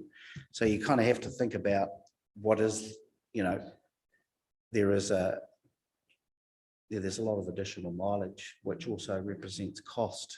And that aside, I think our industry's first sort of consideration really was the people, the schools that live along the proposed route. We just believe it would be unfairly burdening those families that live along the route that's been proposed, aside from the carbon footprint and the additional costs and the additional time in the cab. You might tell me again how many B trains. I was busy taking notes of what you told me and I missed. 150. 150. Yeah, 150. Thank you. Which is, if you look at roughly 1,000 kilometres of return, we're looking at about 150. Yes, Yeah. I got the 1,000, but I couldn't get that. Yeah.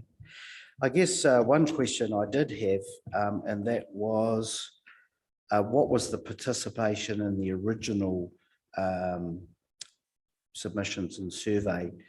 You know, was there equal participation from community in informing this bylaw when you compare the more affluent, well-informed people of Ormond Road, me being one of them, or our cousins and our whānau that live in the other route? And I guess, was there equal participation in the original proposal? Because I think that might be reflective of where we are today. And I think in theory, it sounds good, but when we actually looked at it more, you know, we consider, particularly from a residential perspective, there's more disadvantages than there are advantages. One of our councillors is not here today, but Meredith Akuhaka Brown. She is. Going to submit. Oh, kia ora, Meredith. Well, she was in touch with me over the break when we were emptying the storage in Dunstan Road and taking trucks to the port. And of course, she was heightened awareness about the noise because of the distance travelled. It's not feasible to put the trailer back up on top of the truck. So in actual fact, you sort of almost have, you know, twice the number of wheels going down that area when logs are being shifted from Dunstan Road to the port. And Meredith and our residents in Awapuni Road, obviously, they noticed the increase in volume. And potentially noise. Because the trailer And rattled noise, more. yes. Yeah, they do, Empty trailer unfortunately, yes. So those are just some sentiments, I guess. I'm happy to answer questions. Thank you very much for your submission and for laying out the facts and numerically, which is really helpful to us. I just invite the panel who may wish to ask you questions. Thanks. Thank you for your submission. That's right, thank you. A previous submitter was acknowledging the fact that a lot of, and this is not part of your submission, but it's an alternative route, and was alerting us to the fact that there's been a huge investment in upgrading King Road with the intention of using that as a connector from Waimata Valley Road through to Awapuni Road via Bushmere Road. So what if that was brought on the table, what would be your perspective from the Wood Council's point of view? And what priority would you prefer over Harper or King? Well, right now, I couldn't give a position on that, accepting that, we'd prefer the status quo. We'd like to think that perhaps we could talk with council about other options further down the track. Given the additional distance travelled, I don't see the advantages of doing that. And if you were going to take traffic down, is it Kings Road, did you say? Were you looking at Makari School, for example? Whilst it's not going right past that school, we have been down there. We do collaborate with our friends in the horticulture industry, and there would be an impact on that community and on those families that get to school there. Unlike Ormond Road, and as our friends at NZTA told me at Wainui Road, it self-regulates. I don't think that those roads self-regulate that well when there's an increase in volume. But certainly if you wanted me to get a position, I would go back to our members and provide that feedback to you. But I don't feel that I'm able to give you a position on that right now. Thank you. We don't need it right now, but appreciate the offer. Yeah, that's great. And the other question is, why is it not feasible to put the trailers on the back when you're coming from Dunstan Road? bearing in mind that, you know, you are going through a residential area. And It's just time and cost, the time to actually, it takes to get a trailer put on a truck. It's not feasible with the distance being so short. That's primarily the reason. And I guess the other issue at that time, which was a COVID time, they didn't want an additional person working on the site and a machine to do that. So that was the reason. Perhaps perhaps we could look at some sort of adjustment to that, but that was the reason that was given to us at the time. Right. And that's determined by the port or the loading companies? At port. That would be both, yeah, because it's an additional cost, but I think it's the industry wants to be fair and reasonable, and I think at the end of the day, the industry supports community, but we also are very mindful about impact on community. And you made the point it was particularly bad at one time, just while you cleared that particular. When there's 75,000 tonnes, that's about minimum 1,500 loads. That's a lot of trucks going up and down Awapuni Road. Councillor Corrigan, do you have a question? Yes, I do. Thank you very much for this presentation. Excellent. Just for my clarification, you're supporting the status quo, which is heavy vehicles. That EWC think that heavy vehicles or heavy trucks should be allowed to drive unrestricted on all roads. Because that's what the current status quo is. That's correct, right? Yes.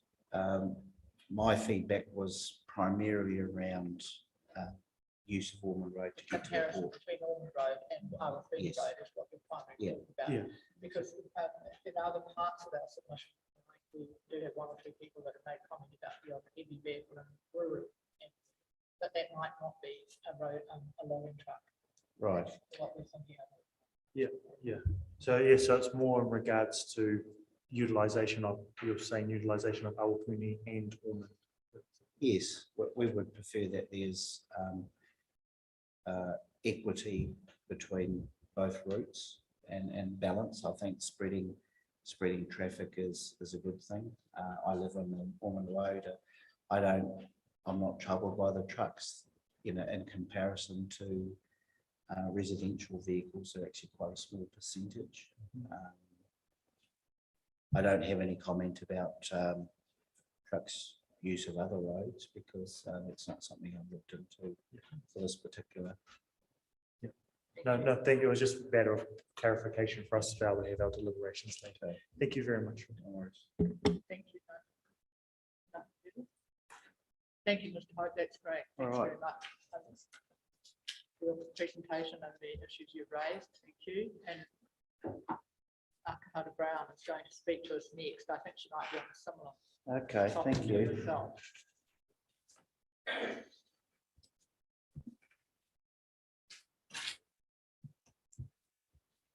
Thank you very much.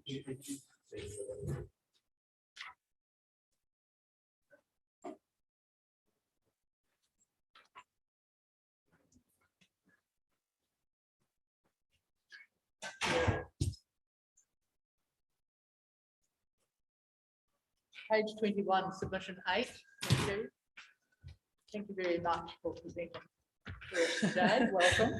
Morena koutou, yes, thank you for hearing me today. This is, I think it's been a little while since I've made any submission as a ratepayer resident of this region. So morena to you.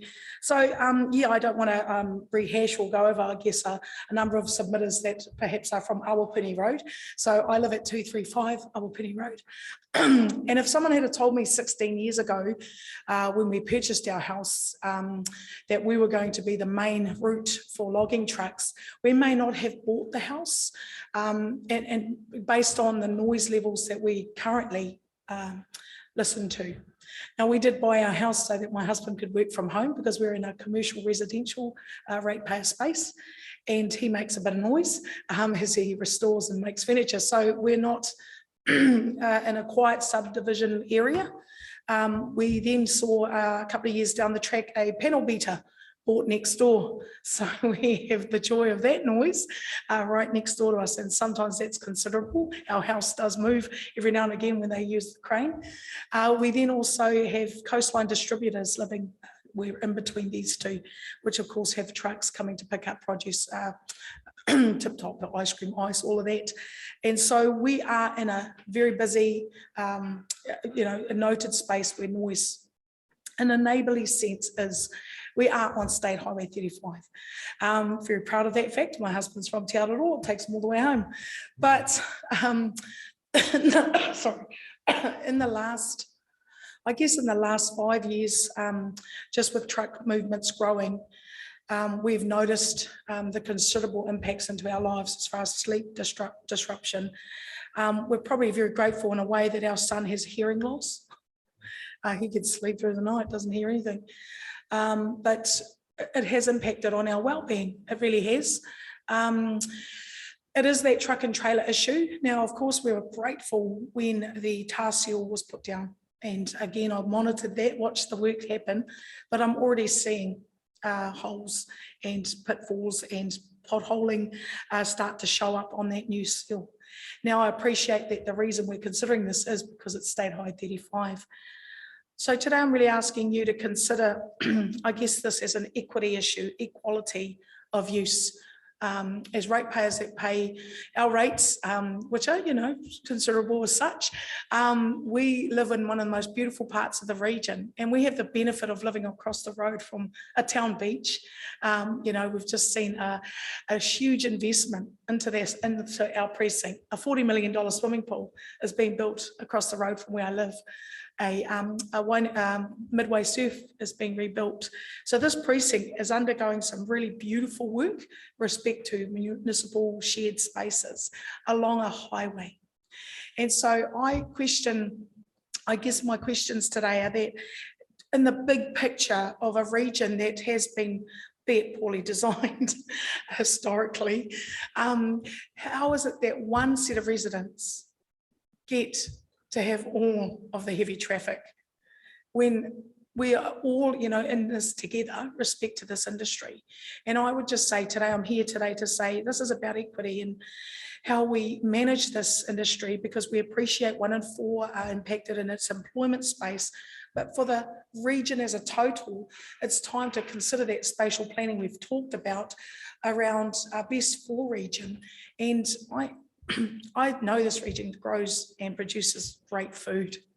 So I'm not an opposer of forestry in its entirety. I see its place, but I feel that as residents, we never really got to talk to the impact of it coming on stream into our lives in our lifetime for those who live in the urban space.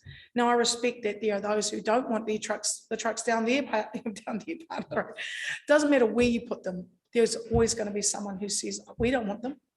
I appreciate the Esplanade is another beautiful space of houses on a river bank, and Ormond Road has some wonderful, heritage homes too.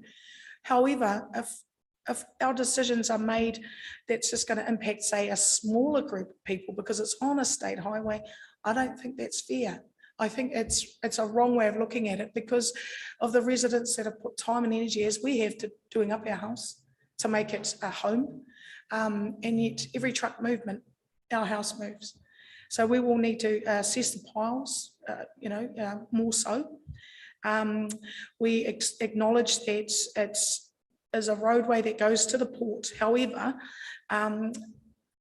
it doesn't seem that we should be the residents chosen, unfortunately, because even selling your house now, people are going to take this into consideration. And so, because that's an option, of course, to move. But we love where we live. We actually really do. And it works for my husband's business. So I just am here today to say, as a resident who's lived there for 16 years, if I'd have been told this was going to be the next phase of my life at 50, we possibly wouldn't have chosen that space. We would have had to look somewhere else because it does impact our lives. The noise is real. Sometimes they toot. I don't know why or who are they tooting at 2 in the morning. Sometimes they speed. So there is going to be a need for considerations at that nighttime space of drivers just taking liberties, I guess. We know there's a school down there during the day. It's monitored well with the police presence from time to time. However, Awapuni Road is like the second road back from a beautiful walkway we put money into. So I feel that we've misconstrued this part of the region as being just a heavy traffic route for the trucks because of it being State Highway 35. Most of the residents, like me, have had to put up with this noise since the trucks came on stream and been told more will. I just don't think it's fair. So today I'm asking that there's been other solutions. I know this is the draft, so we are able to talk through other options. I haven't come today with a solution to this other than to say in an equal kind of space, I would like to see shared kind of log truck movements through the city as we've had. I appreciate that. That means I'm saying Ormond Road should still have some going down there as well. But that's how I feel right now, that it's about equity in our rates. We pay for things that we don't often use. We're part of a whole framework of a region. And as a ratepayer, I feel that's the right thing for us to consider is the equity of this decision. Oh, thank you very much for that. Just in case someone's got a question. Thank you. Yes, thank you. Thank you for your submission. Thanks, Do you notice the noise problem more at night than you do during the day, or is it pretty much equal through the day? I guess the volume of traffic is heavier through the day, but do you notice a difference between the night and day?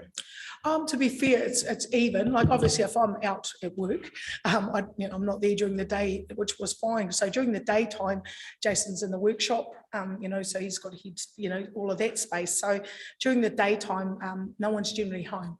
So if we are, then you do notice the day noise.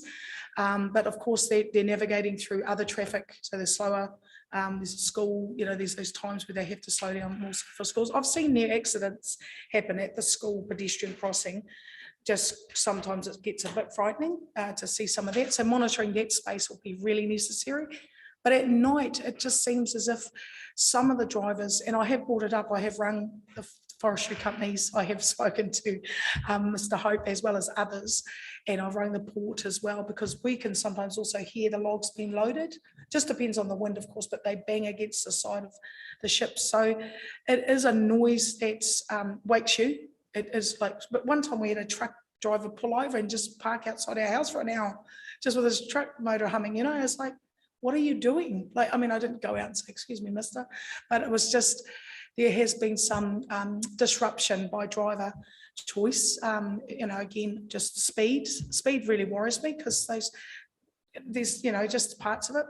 And I just feel that we have got significant tourism with the Waikanai, on that road as well as Cook Motel, which where a lot of truckies actually stay. But I just feel like it's a precinct that's had some considerable amounts of money put into, $40 million to have it become the main thoroughfare. Standing onto the beach space, so Stanley Road is that little weird shaped road. Drivers think that they've got the right of way, they drive straight through. And the people sitting here, there's been so many near misses. So there's another consideration to that on-road flow. Obviously pedestrians, more boardwalkers and cyclists. I just feel that the noise for me as a resident has risen. We're hearing air things, what are they called? Stop the noise, earplugs, and all of that. But it also, in the summer months when it's really dusty, we get a lot more dust in the air as well. So there's not just noise pollution, there's just also that air pollution space of it. And it is a noise that is really, really hard to put up with. And I've lived on Lytton Road, so heavy traffic wise, but it is noticeable at night. And when I'm home during the day, our house moves. Yeah. Thank you.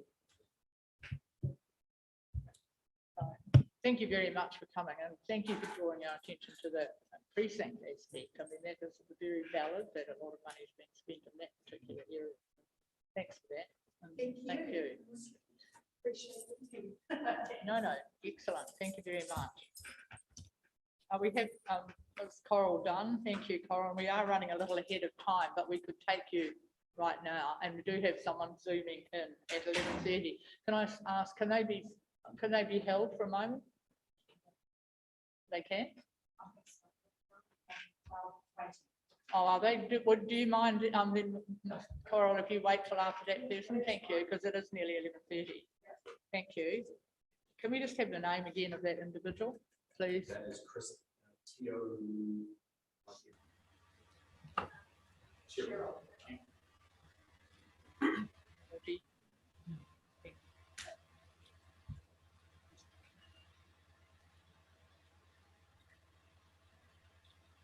Oh, from Living Streets. So it's page 49 and submission 102 from Living Streets Aotearoa. The ladies there. Hello, Chris. Can you hear us now?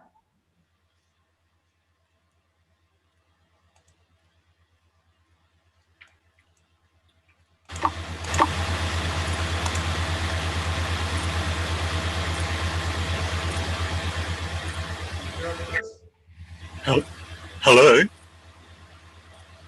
Oh. Can you hear me? Yes, we can. Good morning. I'm Pat Seymour and I'm chairing it. I just need to be clear. We have a paper signed by Gay Richards as the president. Is that someone who was there a moment ago, or just who are we talking? No, sorry. I'll be representing Living Streets this morning. Great. Thank you. And can you just give me your surname again, please? Sure, it's Chris Teo Sherrell. Thank you. Have the students found the submission? Thank you very much. Thank you then, Mr. Teo Sherrell. Can you, we're happy to, we can hear you. So you can see us, I presume. Can you? Yes, I can. So it's a panel of 3 and it's Councillor Foster on my right and Councillor Florihinga on my left, hearing the bylaw this morning. So we have your submission, thank you, and it's quite substantial. So we're happy to listen to you speak to that submission. We have read it. All right, thank you very much. And Living Streets thanks you for the opportunity to speak to it and to make a submission on the bylaw. So most of the bylaw we thought looked really good. And we did make comments on all of the proposals just for completeness. However, there are a couple that really directly potentially affect pedestrians, and pedestrians are really all of us, but there are some pedestrians who really have some very specific needs for greater than the rest of us for safety and comfort. Thinking about older people, frail people who have been injured in whatever for whatever cause, young children for whom footpaths should be safe places, disabled people who are permanently disabled, especially the blind, really find already a number of obstacles when they're out walking, and for many of these people walking is the only way they can get around, and it's the thing that keeps them connected to their community. So I mention that because I want to sort of stress the importance of safe and comfortable footpaths for all of these users. And so that results in us generally not being supportive of shared paths. And I know Gisborne has a good network of shared paths, and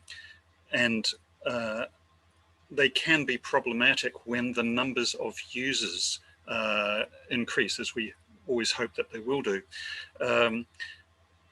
Out in the more distant areas where just there's the occasional rider or occasional walker, it really doesn't matter. But as you come closer to any urban area, there's going to be a lot more users, and our observation from around the country is that there's more and more conflict developing between riders and walkers. with many riders using these shared paths as what feels to them like nice and safe spaces because they're away from motor traffic, but in turn they are creating what feels like an unsafe space to pedestrians just by virtue of the speed that the riders go and how close they pass pedestrians. Often the perception of safety and the perception of risk is often quite different between different users. And given that many riders are younger, fitter, although there is a whole cohort of middle-aged males wearing lycra as well, you know, that perception of risk can lead to behaviours that really make pedestrians very uncomfortable and sometimes unsafe. So our preference is for separate spaces, but in those cases where they are shared, the space is shared, then there really needs to be effort put into modifying behaviours through perhaps a code of use that is very well publicised, so that expectations are made about how people behave on those paths, complemented by plenty of signage to be that constant reminder. On proposal 9, which was about temporary access ways, just a simple comment there is that sometimes when houses are being built or buildings are being constructed or altered, footpaths end up getting blocked, obstructed, with no adequate way for pedestrians to get by. And for an able-bodied pedestrian, that's inconvenient and possibly dangerous if they're forced out onto the road. But for older, frail, or people in wheelchairs, it can mean that they just simply have to go home because they can't get around that. So just asking for there always to be, in association with any temporary access way, a safe, comfortable alternative to be provided for pedestrians, including going over the curb. The main thing that I'd like to talk with you about is proposal 14, which is about enabling people riding various devices to be used in the central business district. And most cities have rules restricting where people on skateboards and scooters and push scooters and roller skates can use them. And that arose in most places from concern over the behavior and risk-taking behavior of users, many of whom are at the experimental stage of life when they're not only testing their own abilities, but also pushing the boundaries in society. And in many places, alternative venues have been provided for them to use those devices and hone their skills. A new player has come on the scene in recent times, and that's these sorts of devices, but with electric motors on them, which changes the picture even more so, in that the speeds that these electrified scooters and skates and skateboards can go are really very, very impressive. One was clocked the other day at, I think, 60 kilometers per hour. I can't remember where that was, but you know, the technology has really moved. And although one can impose speed limits, as said, most users of these devices tend to be in that risk-taking age group. And they're also the consideration shown for other users of the footpath.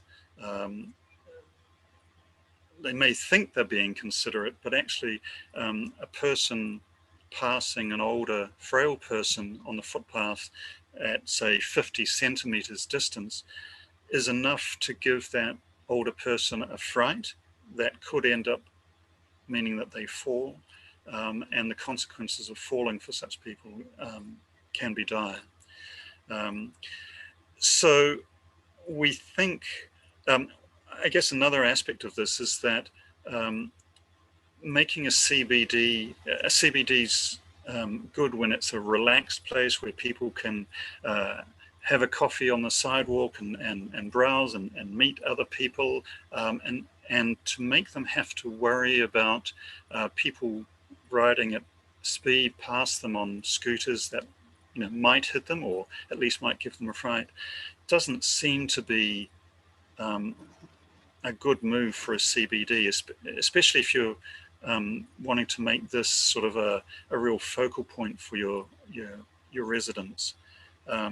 We would much prefer to see that the CBD be made generally a slow zone, and that these bicycles and electric bicycles and these new micro-mobility devices, e-scooters and the like, on the roadway shared with other users there. At low speeds, that should be safe. And in other parts of the city, that dedicated lanes be created for all of those types of users. Currently, cycle lanes are only allowed by central government law to be used by people riding bicycles, but within the next year that will change, and then e-scooter riders and riders of other devices will be able to use that, and that seems to be the most appropriate space. It means that pedestrians will be able to be safe on footpaths, which have always been for pedestrians and were designed for pedestrians. There'll be this safe space for all these other riders, and then there'll be a motor vehicle space as well. And generally there is a move to having lower speeds in city, and that's a positive move, and we hope that Gisborne District is adopting that as well.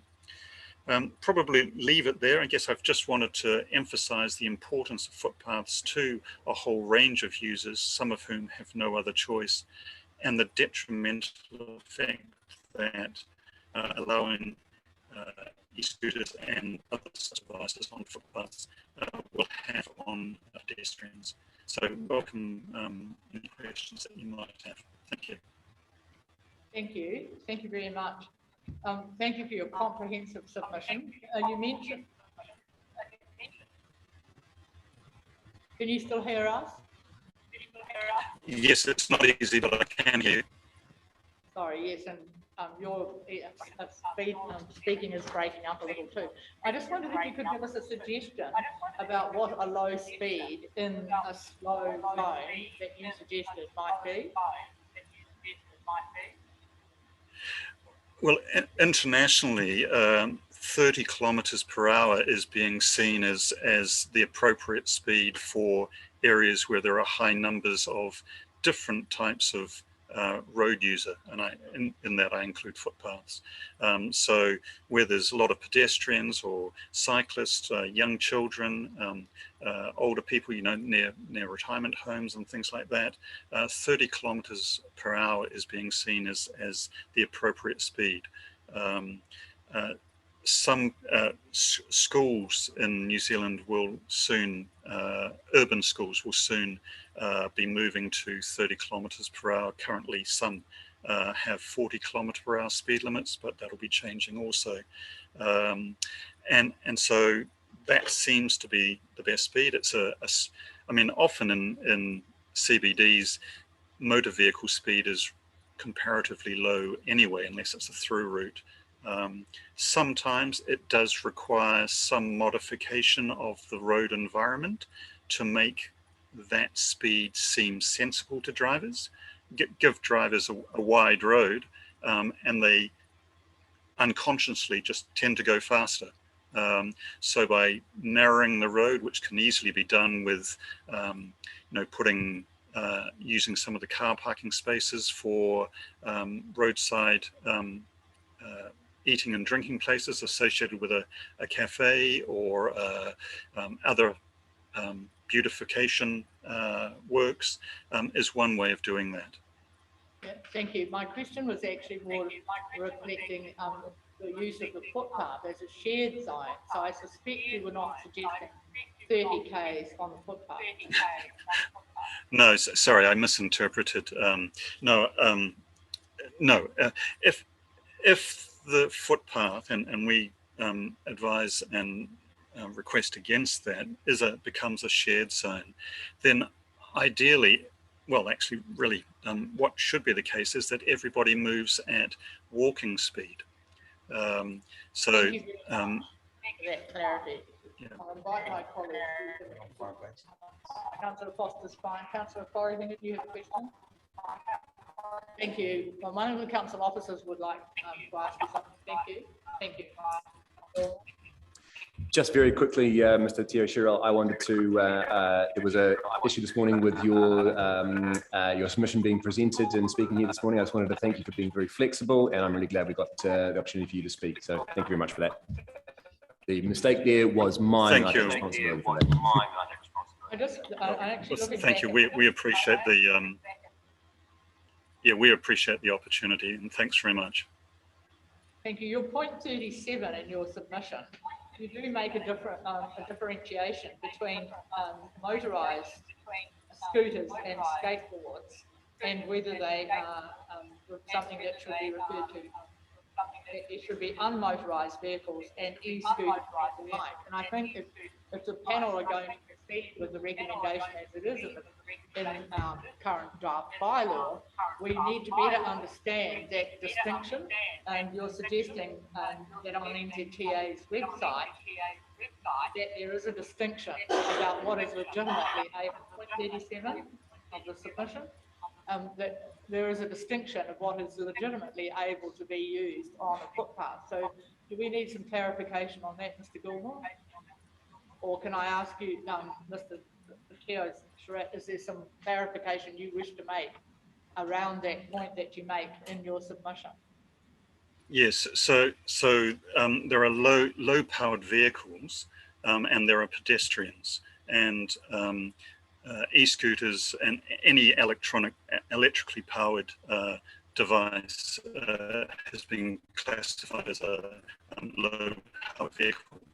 There was a Gazette notice that issued in 2018 that said that if these devices sorry, you're breaking up now too, but maybe I can ask you the question and you can say yes or no. So you're saying that anything powered is seen as electronically powered, and therefore wouldn't be it wouldn't then go on the pavement, because we need if we are to follow it through, and I'm not sure whether we are yet, I'm not prejudging that we will, but we need to understand the implications of it and whether that is then going to require some substantial education of people who've heard us talk about this and they think everything is going to be carte blanche and you can fly down the footpath on an electric bike or an electric scooter, skateboard. So Mr. Gilmore's nodding his head. Do we need to clear it up? Do you have a further comment on that, please? Is there a clear distinction that could be used in an education sense between scooters, etc., that are electric or battery operated, as opposed to ones you might use with your foot? You could distinguish by power. I mean, whether they're electrically powered or not, or currently there's a differentiation on the basis of size of wheel. But having people riding bicycles and electric bicycles and e-scooters capable of 30 kilometers per hour next to pedestrians really doesn't make sense. That's probably somewhat different from from ordinary scooters and that children use for going to school, and skateboards and the likes, which people can't go fast for very long distances generally. Thank you for that, because I think that's helpful to us. The same could be said though, even on a straight out skateboard. Some children don't have very good control of the skateboard and it could still end up whacking someone around the ankle on the main street. Indeed, and that was why I referred to what was the original purpose for introducing the bans on, at that time, skates and scooters and skateboards. And has that situation changed? Are the children that use these any differently behaved, any more in control of them than they were then? And if not, then why would that be changed? The request hasn't come from children, I can assure you. It has come from young at heart counsellors who think we need to be more modern in our thinking. Yeah. I mean, you know, there's a place for all of these things as alternative mobility ways of getting around. You know, I presume Gisborne District has aspirations to play its part in fighting climate change, and these devices have a role there. But if they end up dissuading people from walking, which is the most climate friendly and healthful form of transport of all, then they really will do a disservice rather than be of benefit. Thank you. Thank you very much. Thank you. Thank you for your submission. Thank you. We can drop the Zoom call now. Thank you. Thanks a lot. Thank you. Now we can invite Ms. Coral Dunn to submit. Thank you.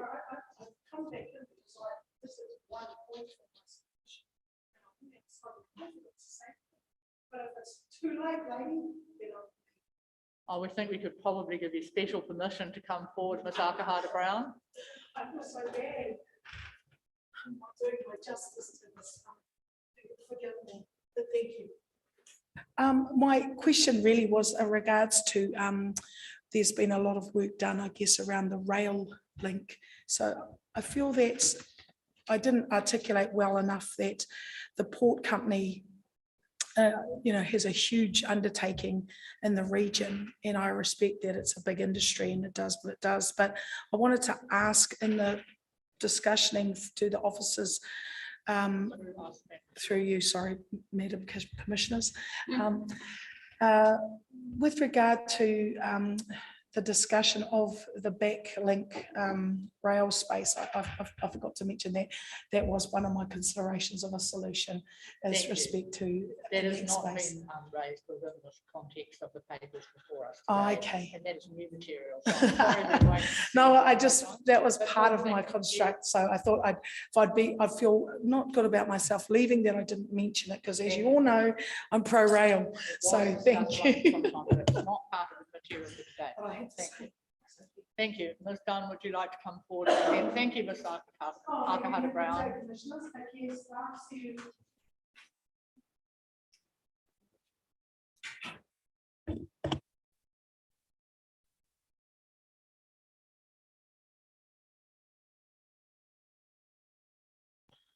Tēnā koutou katoa. Ko Coral Dunn tōku ingoa, ko te atanga Hawati. Nai tamanahiri, rātou ko whānau apanu tōku iwi. Ko Miriana Thatcher, tōku tipuna kuia. Ko Tamati Tuhiwai, tōku tipuna rawa. Ko Matingauro Tuhiwai, tōku kuia. Ko Kate Dunn, tōku mama. Thank you for the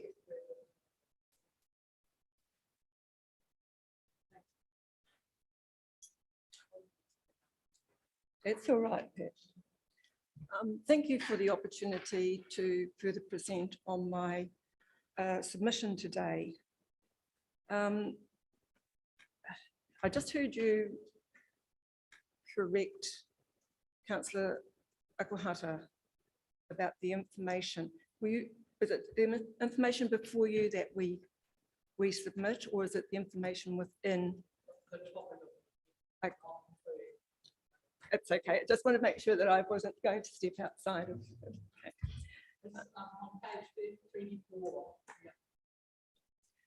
As stated in my written submission, I'm very concerned that the restriction of heavy vehicle traffic to Awapuni Road is dependent on pending safety upgrades and therefore may not be enacted for several years.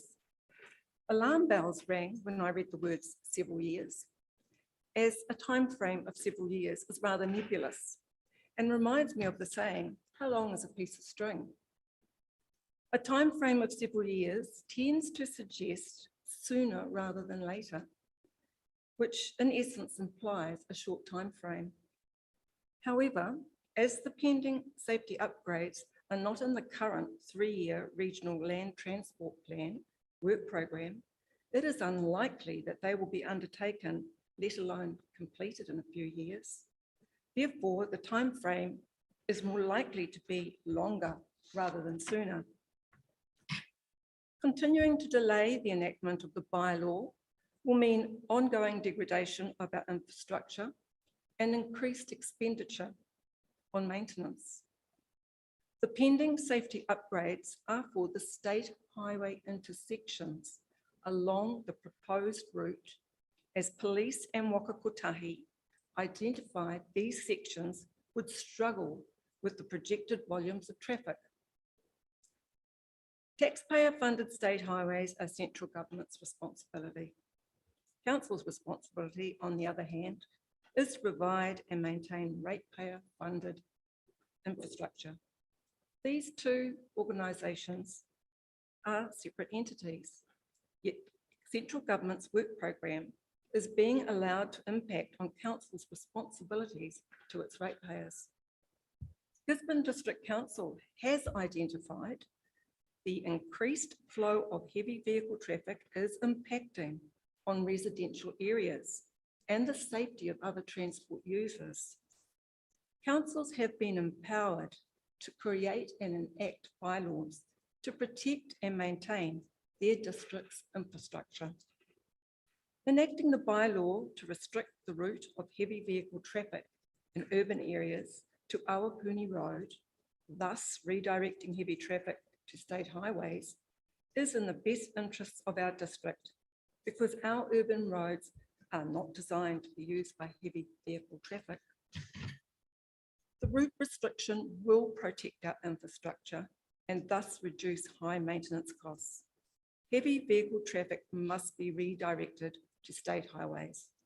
It is my understanding that council can elect to enact this bylaw.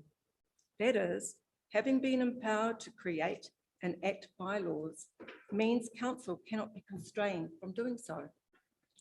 Please do not wait for something disastrous to happen on one of our urban roads near well-frequented and loved residential amenities and areas. As kaitiaki of our district, please be proactive and restrict heavy vehicle traffic on our urban roads post haste. Thank you.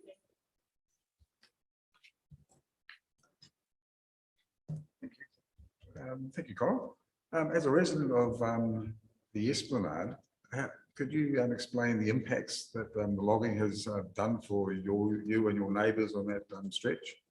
Can't really speak for my neighbours. My particular problem with the heavy vehicle traffic, is the pitched road in front of my place, as I said in my written submission. So what it means is that I constantly have earthquake-like tremors. I'm not joking. Since I've been there, I've redecorated the place, and you can already see. I mean, after 6 months, you could see the movement. And the traffic density is very, very high. It can go from 2 a.m. in the morning till 10, 11 o'clock at night. And I've found since when I first lived there were two trailers, you call it? They're now 3. So there's 50 max trucks, and they can speed down that road, especially when there's no, early hours of the morning, later at the night. And I was fortunate enough to be working from home. So I'm very aware of the traffic density.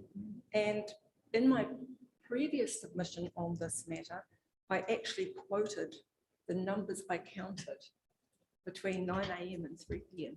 And that didn't take into account the early morning and the late evening, because by that time I had enough. Yeah. Okay. And so it can be very disruptive. One of my concerns is though that really it's about people. That's a well-used area, my families, dare I say skateboarders. It's an accident waiting to happen, I think. Thank you very much. Thank you. Thank you very much. Thank you for the opportunity. Thank you.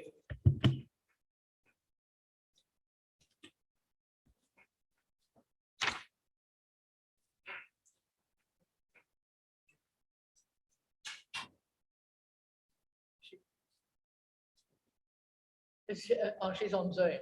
Thank you. Yes, right. We'll take that now. So, Ms. Bidlake from Federated Farmers. Thank you. Good morning. Can you hear me? Yes, we can. Thank you very much, and welcome to Gisborne District Council. I think last time you presented to Gisborne District Council, you were in the flesh, weren't you? And today we're seeing you by Zoom. We are. So Federated Farmers. Two new university students working with us. So that's page 34. Thank you. We're just helpful for them to be able to follow the submission. So thank you. Ms. Bidlake, we're over to you. Okay, thank you very much. Federated Farmers thanks the Council for the opportunity to speak at the draft traffic and parking bylaw hearing today. So my name's Debbie and I'm a policy analyst with Federated Farmers. I'm sure most of you are familiar with Feds. We represent around 300 rural businesses throughout the Gisborne region. I was a bit concerned listening to some of the representation review hearings that there seemed to be some misunderstanding about our membership. We are pan sector, so our members including in Gisborne, include dairy farmers, sheep and beef farmers, arable, pit fruit, horticulturalists, and forestry. In Gisborne, there are also a lot of mixed farming systems. Sandra Faulkner's farm is a good example. Our submission on the draft traffic and parking bylaw is fairly straightforward. We support it. Our main reason for speaking today is to support the Council's proposal to include heavy traffic user charge provisions in the bylaw. I was talking with Toby Williams about this hearing last night. He's busy weaning today, which is why I'm presenting. He sends his apologies. Toby mentioned in the recent flooding events, his farm received 340 mils of rainfall in just 3 days. And even when the rain was at its heaviest on the Friday, logging trucks were thundering past. We respect the right of forestry owners to earn a living, but we don't believe this should be at the expense of Gisborne's roads and the safety of rural families. When councillors are considering whether to include heavy vehicle user charge provisions, please remember that this is a safety and reliable access issue for rural people. With logging trucks, the problem isn't just their weight, it's their weight coupled with a high volume and concentration on certain roads during harvest, irrespective of weather or road conditions. We maintain that the status quo isn't working, our roading budget is unsustainable, and if we're to have well-maintained local roads, council policy settings do need to change. There needs to be a trigger for temporary restrictions on road use and mechanisms through which costs can be recovered to remediate damage. Obviously, the specifics of how the heavy traffic user charges would work are a discussion for another time. Any cost recovery needs to be fair and reasonable, and the process needs to be transparent. The devil will be in the detail. We do look forward to tackling that challenge with the council should the heavy vehicle user charge provisions be adopted as proposed. And that's really all I had to say. So I guess thank you. And are there any questions? Thank you very much. My apologies for not introducing us as a panel. So it's Pat Seymour chairing, Councillor Larry Foster and Councillor Deputy Mayor Josh Forrihinger as the panel hearing. Thank you. Do you have any questions, Ms. Bidlake? No, I find it very The submission is very clear. Thank you very much. And we Great. thank you for waiting on Zoom to speak with us. So thank you for your time. No problem. Thank you. Thank you.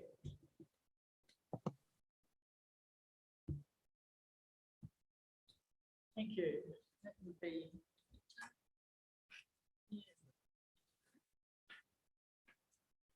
Can I ask Ms. Simpson, do we know whether Ms. Tanya Hohecker was planning to come? She's not coming. Not coming now. Thank you very much.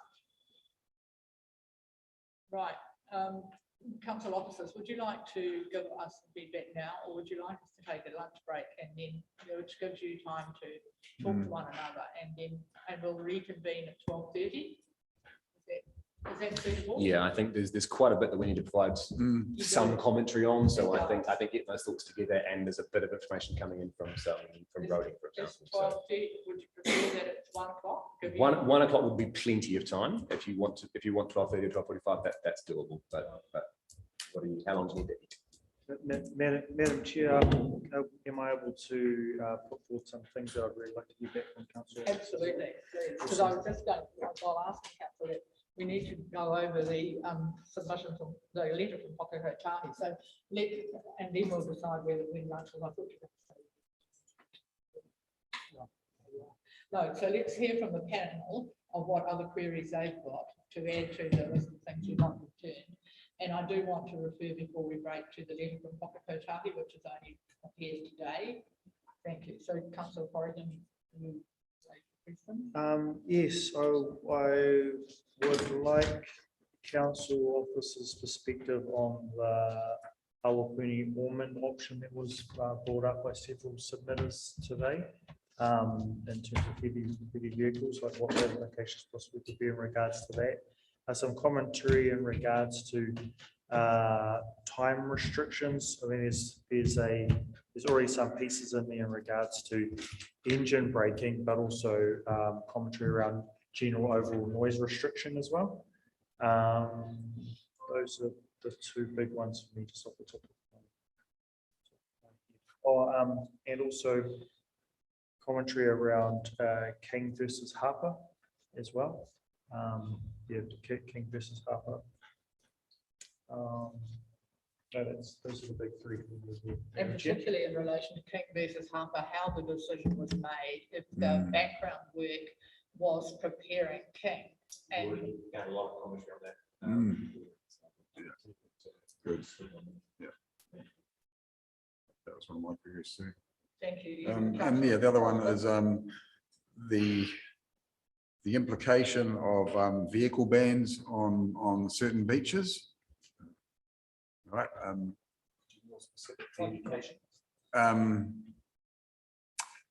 Yeah. A reference of and how it was implemented in Ohopi Beach, for example, as an example.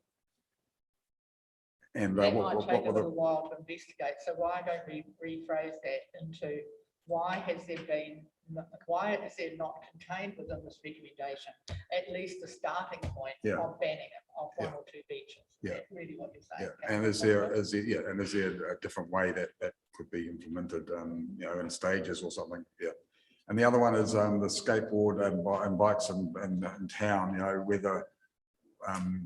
Whether we opt to having powered skateboards and bikes on the road and not on the footpath, and ban skateboards totally again, like status quo. Yeah, because the whole idea was about promoting alternative vehicle use. But could have gone a bit far with our original from. Just in regards to that one, just to be clear, bikes are not part of this conversation. Bikes are not allowed. Yeah, right. Yeah, well, bikes are on the roads, but it's all about so e-bikes particularly, obviously. Yeah. But we do have some information from. So basically, skateboards and scooters, isn't it? Just another couple of things too in regards to the skateboard and scooter stuff.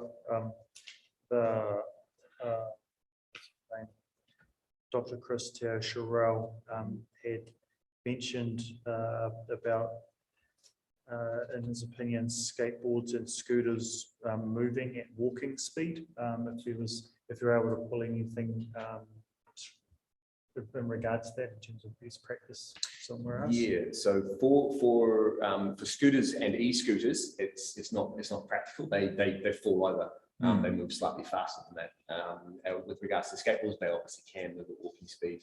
All I can say in that space is that Whakakotahi and Ministry of Transport, they're revising all their guidance in terms of that pedestrian spaces should be shared spaces in terms of promoting active transport.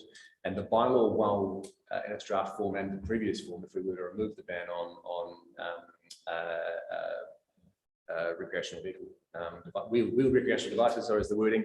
They are still required to use those devices in an appropriate manner for the area and the condition. So there are still powers for council officer and police. If you were to ride an e-scooter at 30 kilometres per hour down in Gladstone, that would not be appropriate use of that device, and that would be punished device. So, but I'll provide some more context to that. My one was specifically for the CBD. And just in addition to the Harper Road, King Road stuff that you'll be bringing back, are you able to also provide commentary around Bushmere Road?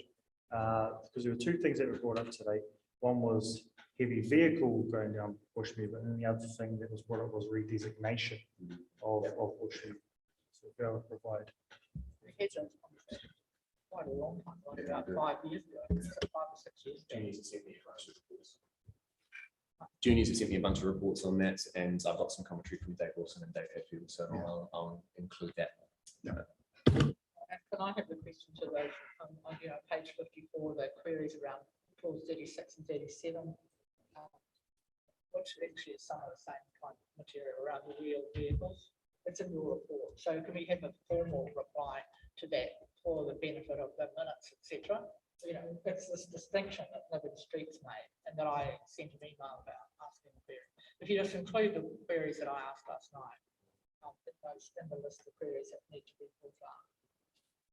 Thank you.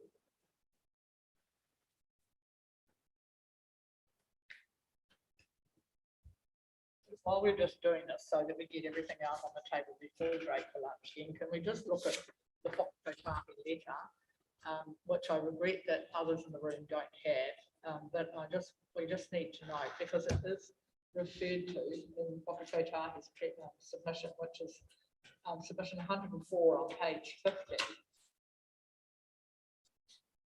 And some matters they do provide support for, but they do raise issues around the Ormond Road,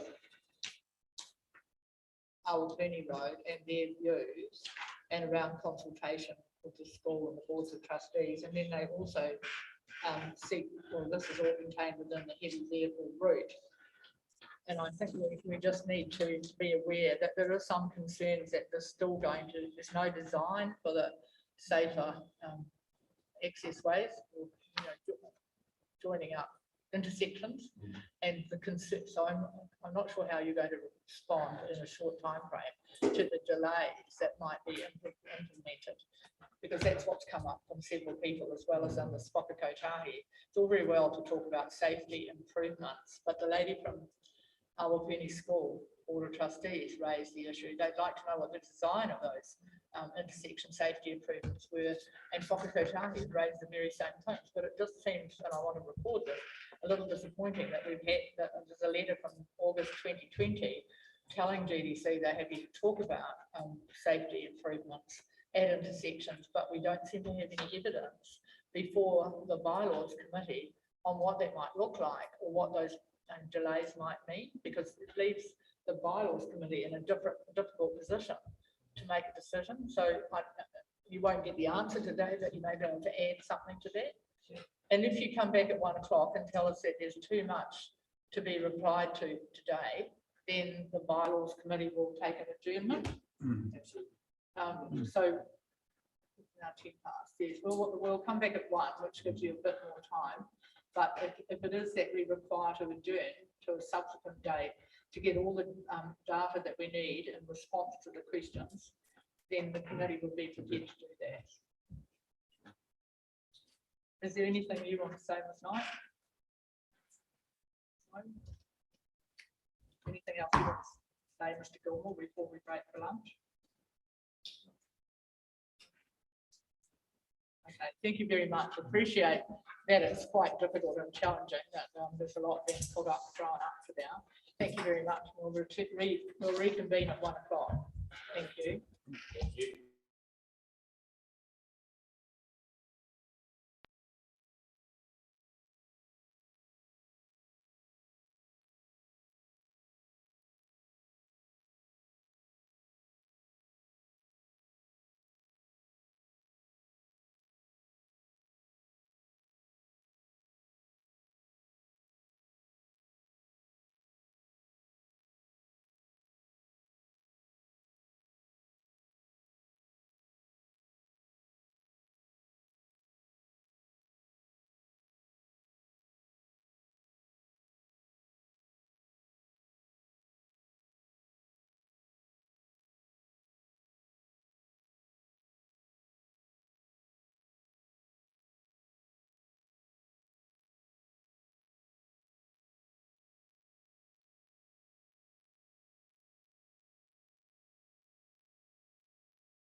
Yes, indeed. All right.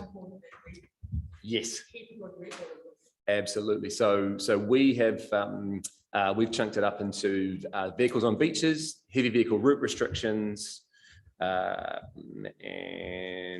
the central city, the CBT, scooters and so on. So we'll address each of those individually, and all questions are covered in what we're doing here. Now, we have somewhat prepared remarks, but we will also be riffing on those a bit, but we do want you to ask any questions, any gaps. Between Charlotte and I, we know the answer to most of these questions. We've been working in this space for a long time. So this is not the extent of our knowledge in the area. Yep.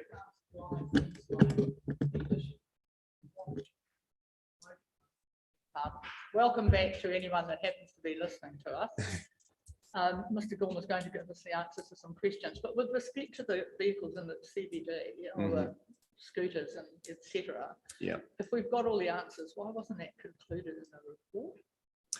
Because because the submission, particularly from the Living Streets people, raised those issues, and they raised issues of the distinction under legislation. And for the benefit of us as lay people, it would have been really helpful if that had been addressed. Yeah, definitely. Look, the responsibility of that falls to me. Consultation closed on Monday, and I had to prepare this. That submission came in 4 p.m. on the Monday, and so I did it as best I could to address all matters. Okay. It is a difference with regards to that question. I will come to that shortly. Yes, we do have a song answer that one, but yeah. So under the circumstances, I apologise. Let's start with vehicles on beaches. So one thing that we do want to really stress is that all issues raised here are really relevant, valid, significant, and council officers utterly acknowledge what is happening on Makarori and the need to take action. So the reasons why we're not recommending a bylaw straight away really come down to the deep complexities of enforcement of that bylaw. It's very, very difficult to enforce such a bylaw. It won't do what the residents want done straight away. That is very, very clear. We would need an extra full-time FTE to have any chance of affecting the kind of change that the residents are looking for. That doesn't seem particularly reasonable. And also where with regards to we can enforce stationary infractions with the vehicles in motion. That's a police matter, and the police have to respond. Police have said that they do respond when they can to any calls for assistance with regards to dangerous driving on Makarori. But through that enforcement piece there, it's obviously they have to prioritise it against what they're already responding to at any given time. Thank you. So can you just tell us then how council? That's our council issue. How council is going to meet our obligations under the coastal policy statement around the protection of biodiversity, which came from Mr. Vincent's submission. If we understand that that's the issue. Yep. I can speak to that if you like. Yeah. Where this comes together is it's the access question that's really, really critical. Where you have wide open access to a beach, you see problems like this, and we can look at our own beaches around the region and see where the access to the beaches is closed off. There are very few vehicles on there. Where there's wide open access to the beach in June area, you get a lot of vehicle movements. Makarori's issue is a lot of beach access off the state highway there, virtually unlimited. Yeah. Indeed, so Kaiti Beach is exactly the same issue. Whereas you look at places like Waikanai or Midway or can we just confine? We get that. Just confine ourselves. Yep. And so what we have to do is address access. That is going to be the key piece. Now there is the Makarori master plan is underway. That is going to try and address access, and the issues that we're facing there in terms of the timing is really because there's some really complex land ownership issues at play on Makarori. We need to be able to put bollards in place and protect those dunes and so on. And GDC does not own all of the land. There is some iwi held land, there's some private held land. That's all really complex. So getting that in place is going to be tricky, and there are consultation matters we have to undergo there. That coupled with a speed limit, which would come as part of the speed management plan, that's going to happen next year once central government has changed all of their legislation around speed management plans. So speed limit bylaws are done. Now we're going to have speed management plans. But it's 80 now. Sorry? It's 80 k's now. On the beach? Oh no, not on the beach. No. So the speed limit on the beach can be set through the speed management plan once that legislation is completed through council and so on.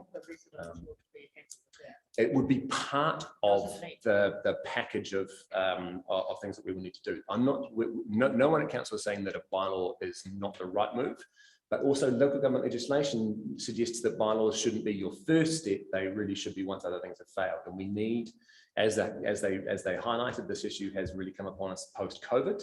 We need to restrict that access for the bylaw to have any chance of being successful.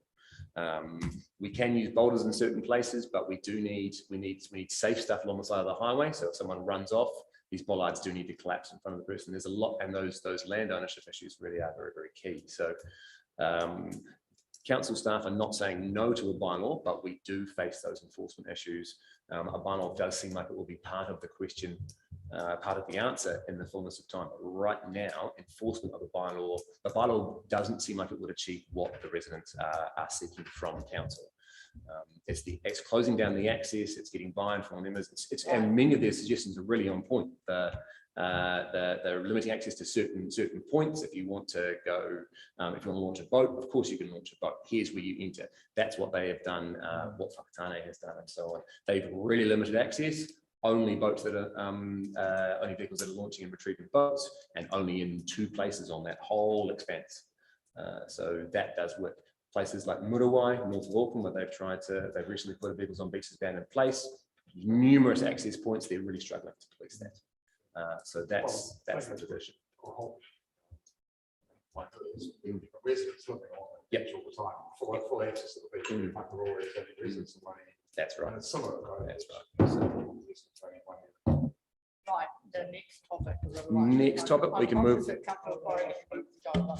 I do have a question in regards to the beach here, vehicles on the beach. Do we have the ability, though, if we were to restrict vehicle access to the beach, to manage expectation with communities around our ability to be able to enforce said restriction? Is that a possibility moving forward? I definitely think it's a possibility. I think, and that's something that I think the community's going to have to consider. If we go through an education campaign, signage, and highlight these issues. But if you highlight the enforcement issues to the community, you also highlight the enforcement issues to those who are going to breach the bylaw. So it goes both ways. But you're absolutely right. I think there's room for an education campaign would absolutely be part of the master plan. So it really is, to us, it's the master plan first, and then everything else flows from there. You've got bollards up, you've got access restricted, you've got the right vehicles in the right part of the beach, you've got the dunes protected, you've got the docks protected. That all flows from having that unifying strategy. So, and that meets our obligations under the Does Gisborne District Council have a time frame for the master plan? I was not able to establish a clear time frame and so on. They were the best I got was a recognition that the bollards could be in place mid 2022, depending on the outcome of consultation on the master plan. So this summer, sales and so on. But as you pointed out, you could impose the bylaw now and attempt to get some efficacy out of it by an initiative through education and signage and so on and so forth. How effective that would be and the expectations that would create by the bylaw being in place. Expectation management is difficult. So is behaviour change. But I think really you've got to, or use one of Councillor Burdett's phrases, it behoves us to actually listen to those submitters that we've had and residents' concern out there in particular. And I think Party Beach actually should be thrown in the mix as well, because exactly the same issues are there, probably inflated even more because it's close proximity to town. But I would actually like to see, even if we do put a bylaw in place, at least we've been seen to be doing something. And I think if we don't do that, we'll be seen not to do our job properly. So even if the bylaw is going to have, it's got to have monitoring problems to start with, at least we've got a bylaw there so that we can work with, and residents can say to people, hey, listen, it's this is the law and you're breaking it.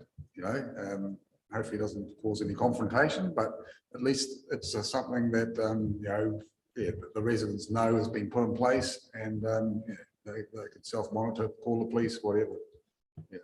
No questions. Right. Heavy vehicle route restrictions was the next thing that we dealt with. We put together a bit of a statement with regards to the Waka Kotahi submission situation. So Sarah Downs' predecessor raised that safety improvements would be needed in order to ensure intensified heavy vehicle usage did not impact on the overall road safety on the route. So previous conversations have formed the wording around the timeframes and that the improvements will be needed prior to proceeding with that route if chosen. So the design work required on state highways will be commissioned and overseen by Waka Kotahi rather than council, as the works are not currently in their program or funded through the National Land Transport Fund. This is why there are no designs. The works would need to be included in the next development of the land transport plan, and there's no guarantee that will be funded next time either. So can you see this next statement? I certainly please? can. Because that's a lot of words to write down. It is indeed. Do you want me to unpack that a bit? Yes, if yeah? you could give us, because this is new to you until today. It wasn't the Waka Kotahi. Sort of, but I understand. I mean, having read that, I very much understand where Sarah was coming from. So Sarah was querying the origin of the safety upgrades, but then you go down to a few paragraphs and you see that Waka Kotahi have said these intersections would need to be upgraded. And so those are the safety upgrades. It's important to highlight the safety upgrades do not have an impact on the residents' concerns on Awapuni Road. There are no upgrades. No, but they did have suggested. concern for the lady who came from the Indeed. school. Yep. And there is quite specific questions in the Waka Kotahi submission, which I did have page 4. 54 combined. Oh, sorry, have you got the combined agenda or my report? No, I've got the combined agenda. So if you could address along with the material that you've just given us and the concerns that are expressed in Waka Kotahi's submission to us with those comments that you've made, that would be helpful. Okay then. So we go back to the 2020 consultation on the heavy vehicle routes and which route we would select for consultation in the bylaw. Waka Kotahi's submission came in late to that, but it suggested that there were more considerations that needed to be undertaken, particularly around safety upgrades to the intersections at the corner of Harper, State Highway 2, corner of State Highway 2, and so that corner for Makaraka, and then a left-hand turn into State Highway 35. Two of those will be Waka Kotahi's concern. Where Harper meets State Highway 2, that will be council's concern. If we're changing stuff, then we pay for that, not Waka Kotahi. So funding for that would all need to be considered and so on, and that remains as it is. The submission from Sarah Downs more recently, so part of this consultation, concerned will raise questions around what those safety upgrades were in our report. Our report is discussing the safety upgrades suggested by Waka Kotahi. So at Waka Kotahi, there wasn't quite a meeting of the minds in terms of that. But when you look at the paper trail, you can see where they're a big institution. There's lots of people crossing over. So we're talking about the safety upgrades that Waka Kotahi would suggest. They would suggest as required. You could argue back and forth whether or not council actually is in a position where it could pursue these route restrictions without those safety upgrades. That's a question for council to decide because recommendations have been made around those. So that's, as you might imagine, it's not something staff have recommended. So can you address, it's page 61, items 3 and 7, which were two of those places I flagged to you. And along with in a serious report around the issues raised by Waka Kotahi, albeit these 2 points do come out of that letter of the 27th of August, because we're not doing our job implementing the bylaw if we don't understand what the funding implications are, because there's no allowance in the LTP for 3 years, none in the RTP either for 3 years. It would be irresponsible to be making recommendations without an understanding of, and that's only for there's no recommendation, no funding for the design, least of all for the implementation. And we all know that the design of the strategy takes. So with regards to I do refer to my original remarks with regards to points 2 and 7. This is where Waka Kotahi is questioning what are the safety upgrades council are referring to, and then in 7 highlights the safety upgrades we're referring to. It's those intersections and so on. That those funding issues are very, very clear as you've highlighted. And for council, can we move to that idea of the informed decision? That was another point that we wanted to discuss. Should we do with King Road, Harper Road? Unless you have any further questions around the specific that particular question, Whakakatahi submission. That covers it. If you write back to us, giving us in writing what you've just told us just now. I will do my best. I will need to review this stream. Well, we have to Yeah. have some substance. Absolutely. On which to base the Yeah. bylaw. Yeah. So Yeah. So with regards to the questions raised by our submitter with the King Road versus Harper Road. Harper Road was selected in this generation of it for reason of the sightlines onto State Highway 2. But King Road is not a safe intersection for heavy vehicles to be turning left onto the State Highway because they cannot see far enough down the State Highway, and realignment of the State Highway will be much more difficult than moving to Harper Road. This decision was made in the 1990s by the Regional Development Forestry Roading Initiative that was run under Jim Anderton, apparently. Our David Hadfield, who heads up our journeys team and so on, he wrote that original report. Council agreed with it. It was adopted by something called the Assets Management Committee, so earlier, obviously, construction and so on. So there is a disconnect between the submitters' memory implication of how this process played out and what our staff record appears to be on when we decided on King and when we decided on Harper. They appear to have happened at the same time. And so that's all we can say on that matter there. The decision around on Harper over King is that King requires a realignment of the State Highway to make that turn safe. And so it is difficult. The Bushmere Road question, it appears that council has previously investigated moving the State Highway to Bushmere Road and not proceeded with it. It doesn't address any of the committee's concerns today. If we were to do that, it doesn't help. Yeah, excellent. So, are you happy with that? Yes. Yeah. So with regards to deferring deliberations, staff request that councils to the committee considers recommending that council does not. What was the wording? I had staff says the committee could recommend to council that the heavy vehicle route restrictions not be included in the resolution register and be considered as part of a separate resolution under the new bylaw and proceed with deliberations on the balance of the bylaw today. So I certainly can. There's a lot of extra information that the committee would like to understand the heavy vehicle routes that could be addressed under this new system through a separate resolution. The funding questions, the design questions, the timing questions can all be addressed through that. And we can provide all the information in terms of previous reports, decisions versus Harper and King and so on. The only matter I felt I needed to raise with regards to the questions around the heavy vehicle routes, there is a lot of wood coming down Waimata Valley Road in the next decade, and we need to do something. There's going to be problems out here on Ormond Road where they're turning right off Routine onto the Esplanade.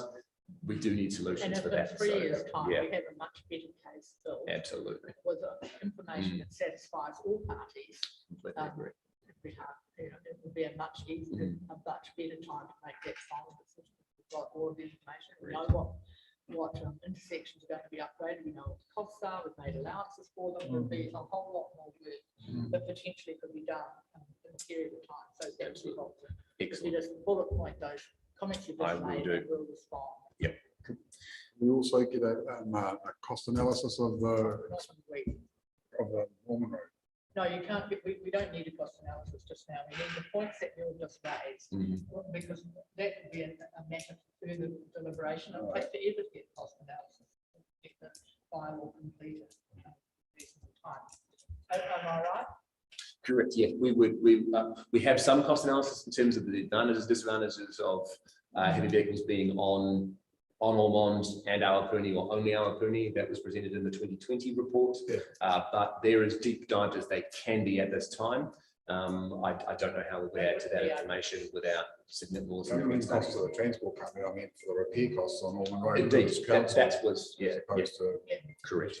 Yeah. So we'll any further decisions with regards to a resolution on the heavy vehicle route restrictions, we'll consider all of those matters. Yeah, definitely. Yeah, costs will be key. I did just want to ask in regards to, you're talking about sorting out the heavy vehicle route via the resolution register. Are you also including the time and sound restrictions that we've, so that would come under that? I just looked at my notes and realised I skipped over time restrictions. So staff would like to under the resolution register as a parallel process to this, go away and consider noise restrictions somewhat, but time restrictions on local roads. We believe is something that we can explore through the bylaw that you're looking at adopting, and a subsequent resolution. So alongside engine braking restrictions, it falls under the same bracket. So supplementary by local roads, are you also including the fact that Ormond Road is State Highway to State Highway 35? Are you also including those as local roads in your definition? We cannot do anything with the state highways. So 35 Awapuni to Awapuni down Wainui, we can have no in terms of restrictions, unless we have a delegation from Wapikotahi to put a restriction in place in our bylaw. That's not a restriction we can do. So it is local time and roads. sound. No, it is not a restriction we can put in place. Yeah, and Wapikotahi have said they're not supportive of things like engine braking restrictions on the state highway. So. Can we just back up, because I think what I heard Mr. Don will say is we're not going to include the Ormond Road and Awapuni Road in the bylaw at this time, and neither are we putting it on the register.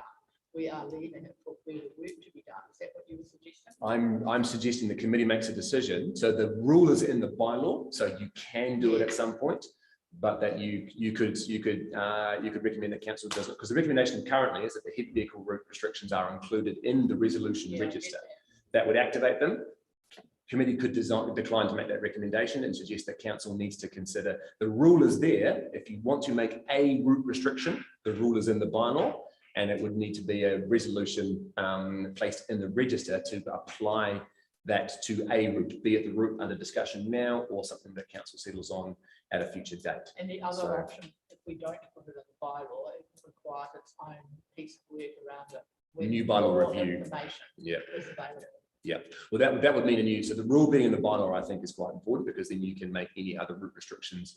But the resolution is the key. We're not confused, it's the wrong word, but because we haven't seen what this register is going to look like, and it's in draft, or you say it will be in draft and will come to council. Yeah. And you mentioned earlier on, it's really quite complex, so It looks like the schedules from. It isn't Sorry. particularly responsible of us to put a piece of work into a register that we've never seen. Yeah, yeah. Can understand the position. Different, yeah, yeah.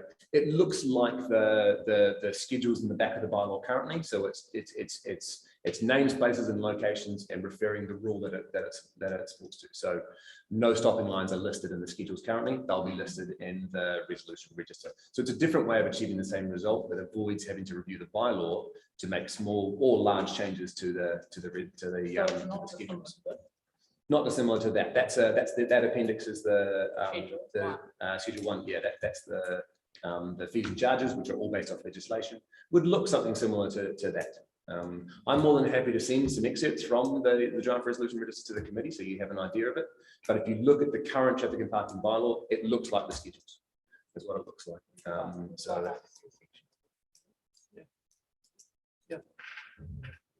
Sure. So our recommendation, just to really clarify around the heavy vehicle route restrictions, the rule stays in the bylaw. So this is not everything, this is an option for the committee to consider, but the actual application of that heavy vehicle route to a route in town does not become one of the committee's recommendations. Staff come back to you with the information you've requested on that for a future resolution. That's all we're suggesting. Does that make sense? Yes, in writing. In writing. Is that accurate? Have I said what you wanted to say? But will us doing that also, because the issue at hand is the balance between Ormond and Awapuni, right? But we all generally agree that heavy vehicles should not be on all of the other roads. Will this resolution enable that part of what we're talking about? Or will that part have to wait until we sort out the Ormond Awapuni thing? No, council would at that point be able to consider whatever council wanted to. So it sounds like if we would possibly be heading down the road of a workshop, before we came to you with the final resolution. There's the impression that I'm getting, and others far above me on the food chain will want to consider this in more detail, but that there is more information required with regards to this whole concept. And so further consideration of all of those and answering all those questions will be key. So if you're talking about some of the other routes that other than those arterial ones, you could choose to include those parts of the resolution now and leave the decision around a one single route through town to a later date. So to answer your question, yes, you could split the two. Because what I'd like to do is here, at this moment is kind of identify that we're talking about Ormond Awapuni in terms of heavy traffic, heavy vehicle traffic movement, and to kind of restrict the future conversations about that to those, and then say to all of the other roads, because we heard from Marty there about Awapuni, and that sometimes heavy vehicles will go down there at poor times. So I'm thinking about, you know, like we've got the opportunity here. We've heard from our community about those side streets that that they don't want that. And it seems to be that no one has said, yes, we do want that. So I'd like to be able to still do that 95% of the road restriction, I guess. Does that make sense, Madam Chair? Yes, but this is, we are combining our conversation here to all of it. But that was covered in a separate part of that. Yeah. I was just clarifying with Mr. Gilmore that if we do that, if we do this part about Awapuni and Ormond, would that pause? I heard that will pause the other stuff that was in the agenda around the other residential roads. So I wanted to make sure that that was still able to happen while we pause consideration of this to go to the fuller council. Pausing this does not pause any of the other items that you've raised, I think is what I'd say. And you're talking about with regards to if you wanted to put in place other route restrictions, other noise restrictions, time restrictions, engine, is that what you're referring to? Yeah. This would not pause that, no. Those would be separate resolutions considered through, they could be considered through the same report to council, but they're separate resolutions, separate matter that can be addressed at any point. That's me, Madam Chair.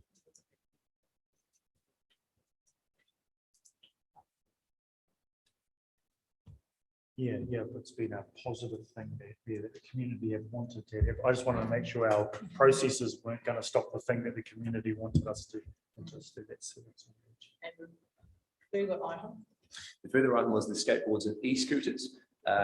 So we looked at the same information that was raised by Mr. Tia Sherrell, and we have a differing opinion in terms of what Waka Kotahi and Ministry of Transport are trying to communicate through that information there. We're definitely moving towards the preference from central government being that these are shared spaces, not pedestrian areas, and so on. So to clarify, bikes are not part of the footpath question, particularly in the CBD.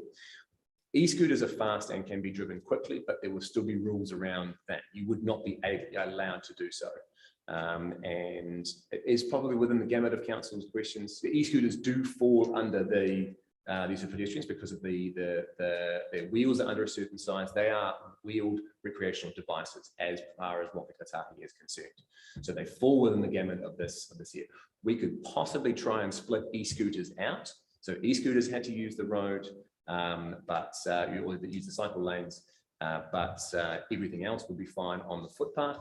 However, that would probably defeat the purpose that Waka Kotahi and Ministry of Transport are trying to get across, with active transport being the priority in terms of addressing climate change and so on and so forth. So, but the armaments, thank you for that. But yeah. I'm looking at again at his 36 and 37 around wheeled recreational vehicles, because there's not a universal view around the council table around having these on the footpath.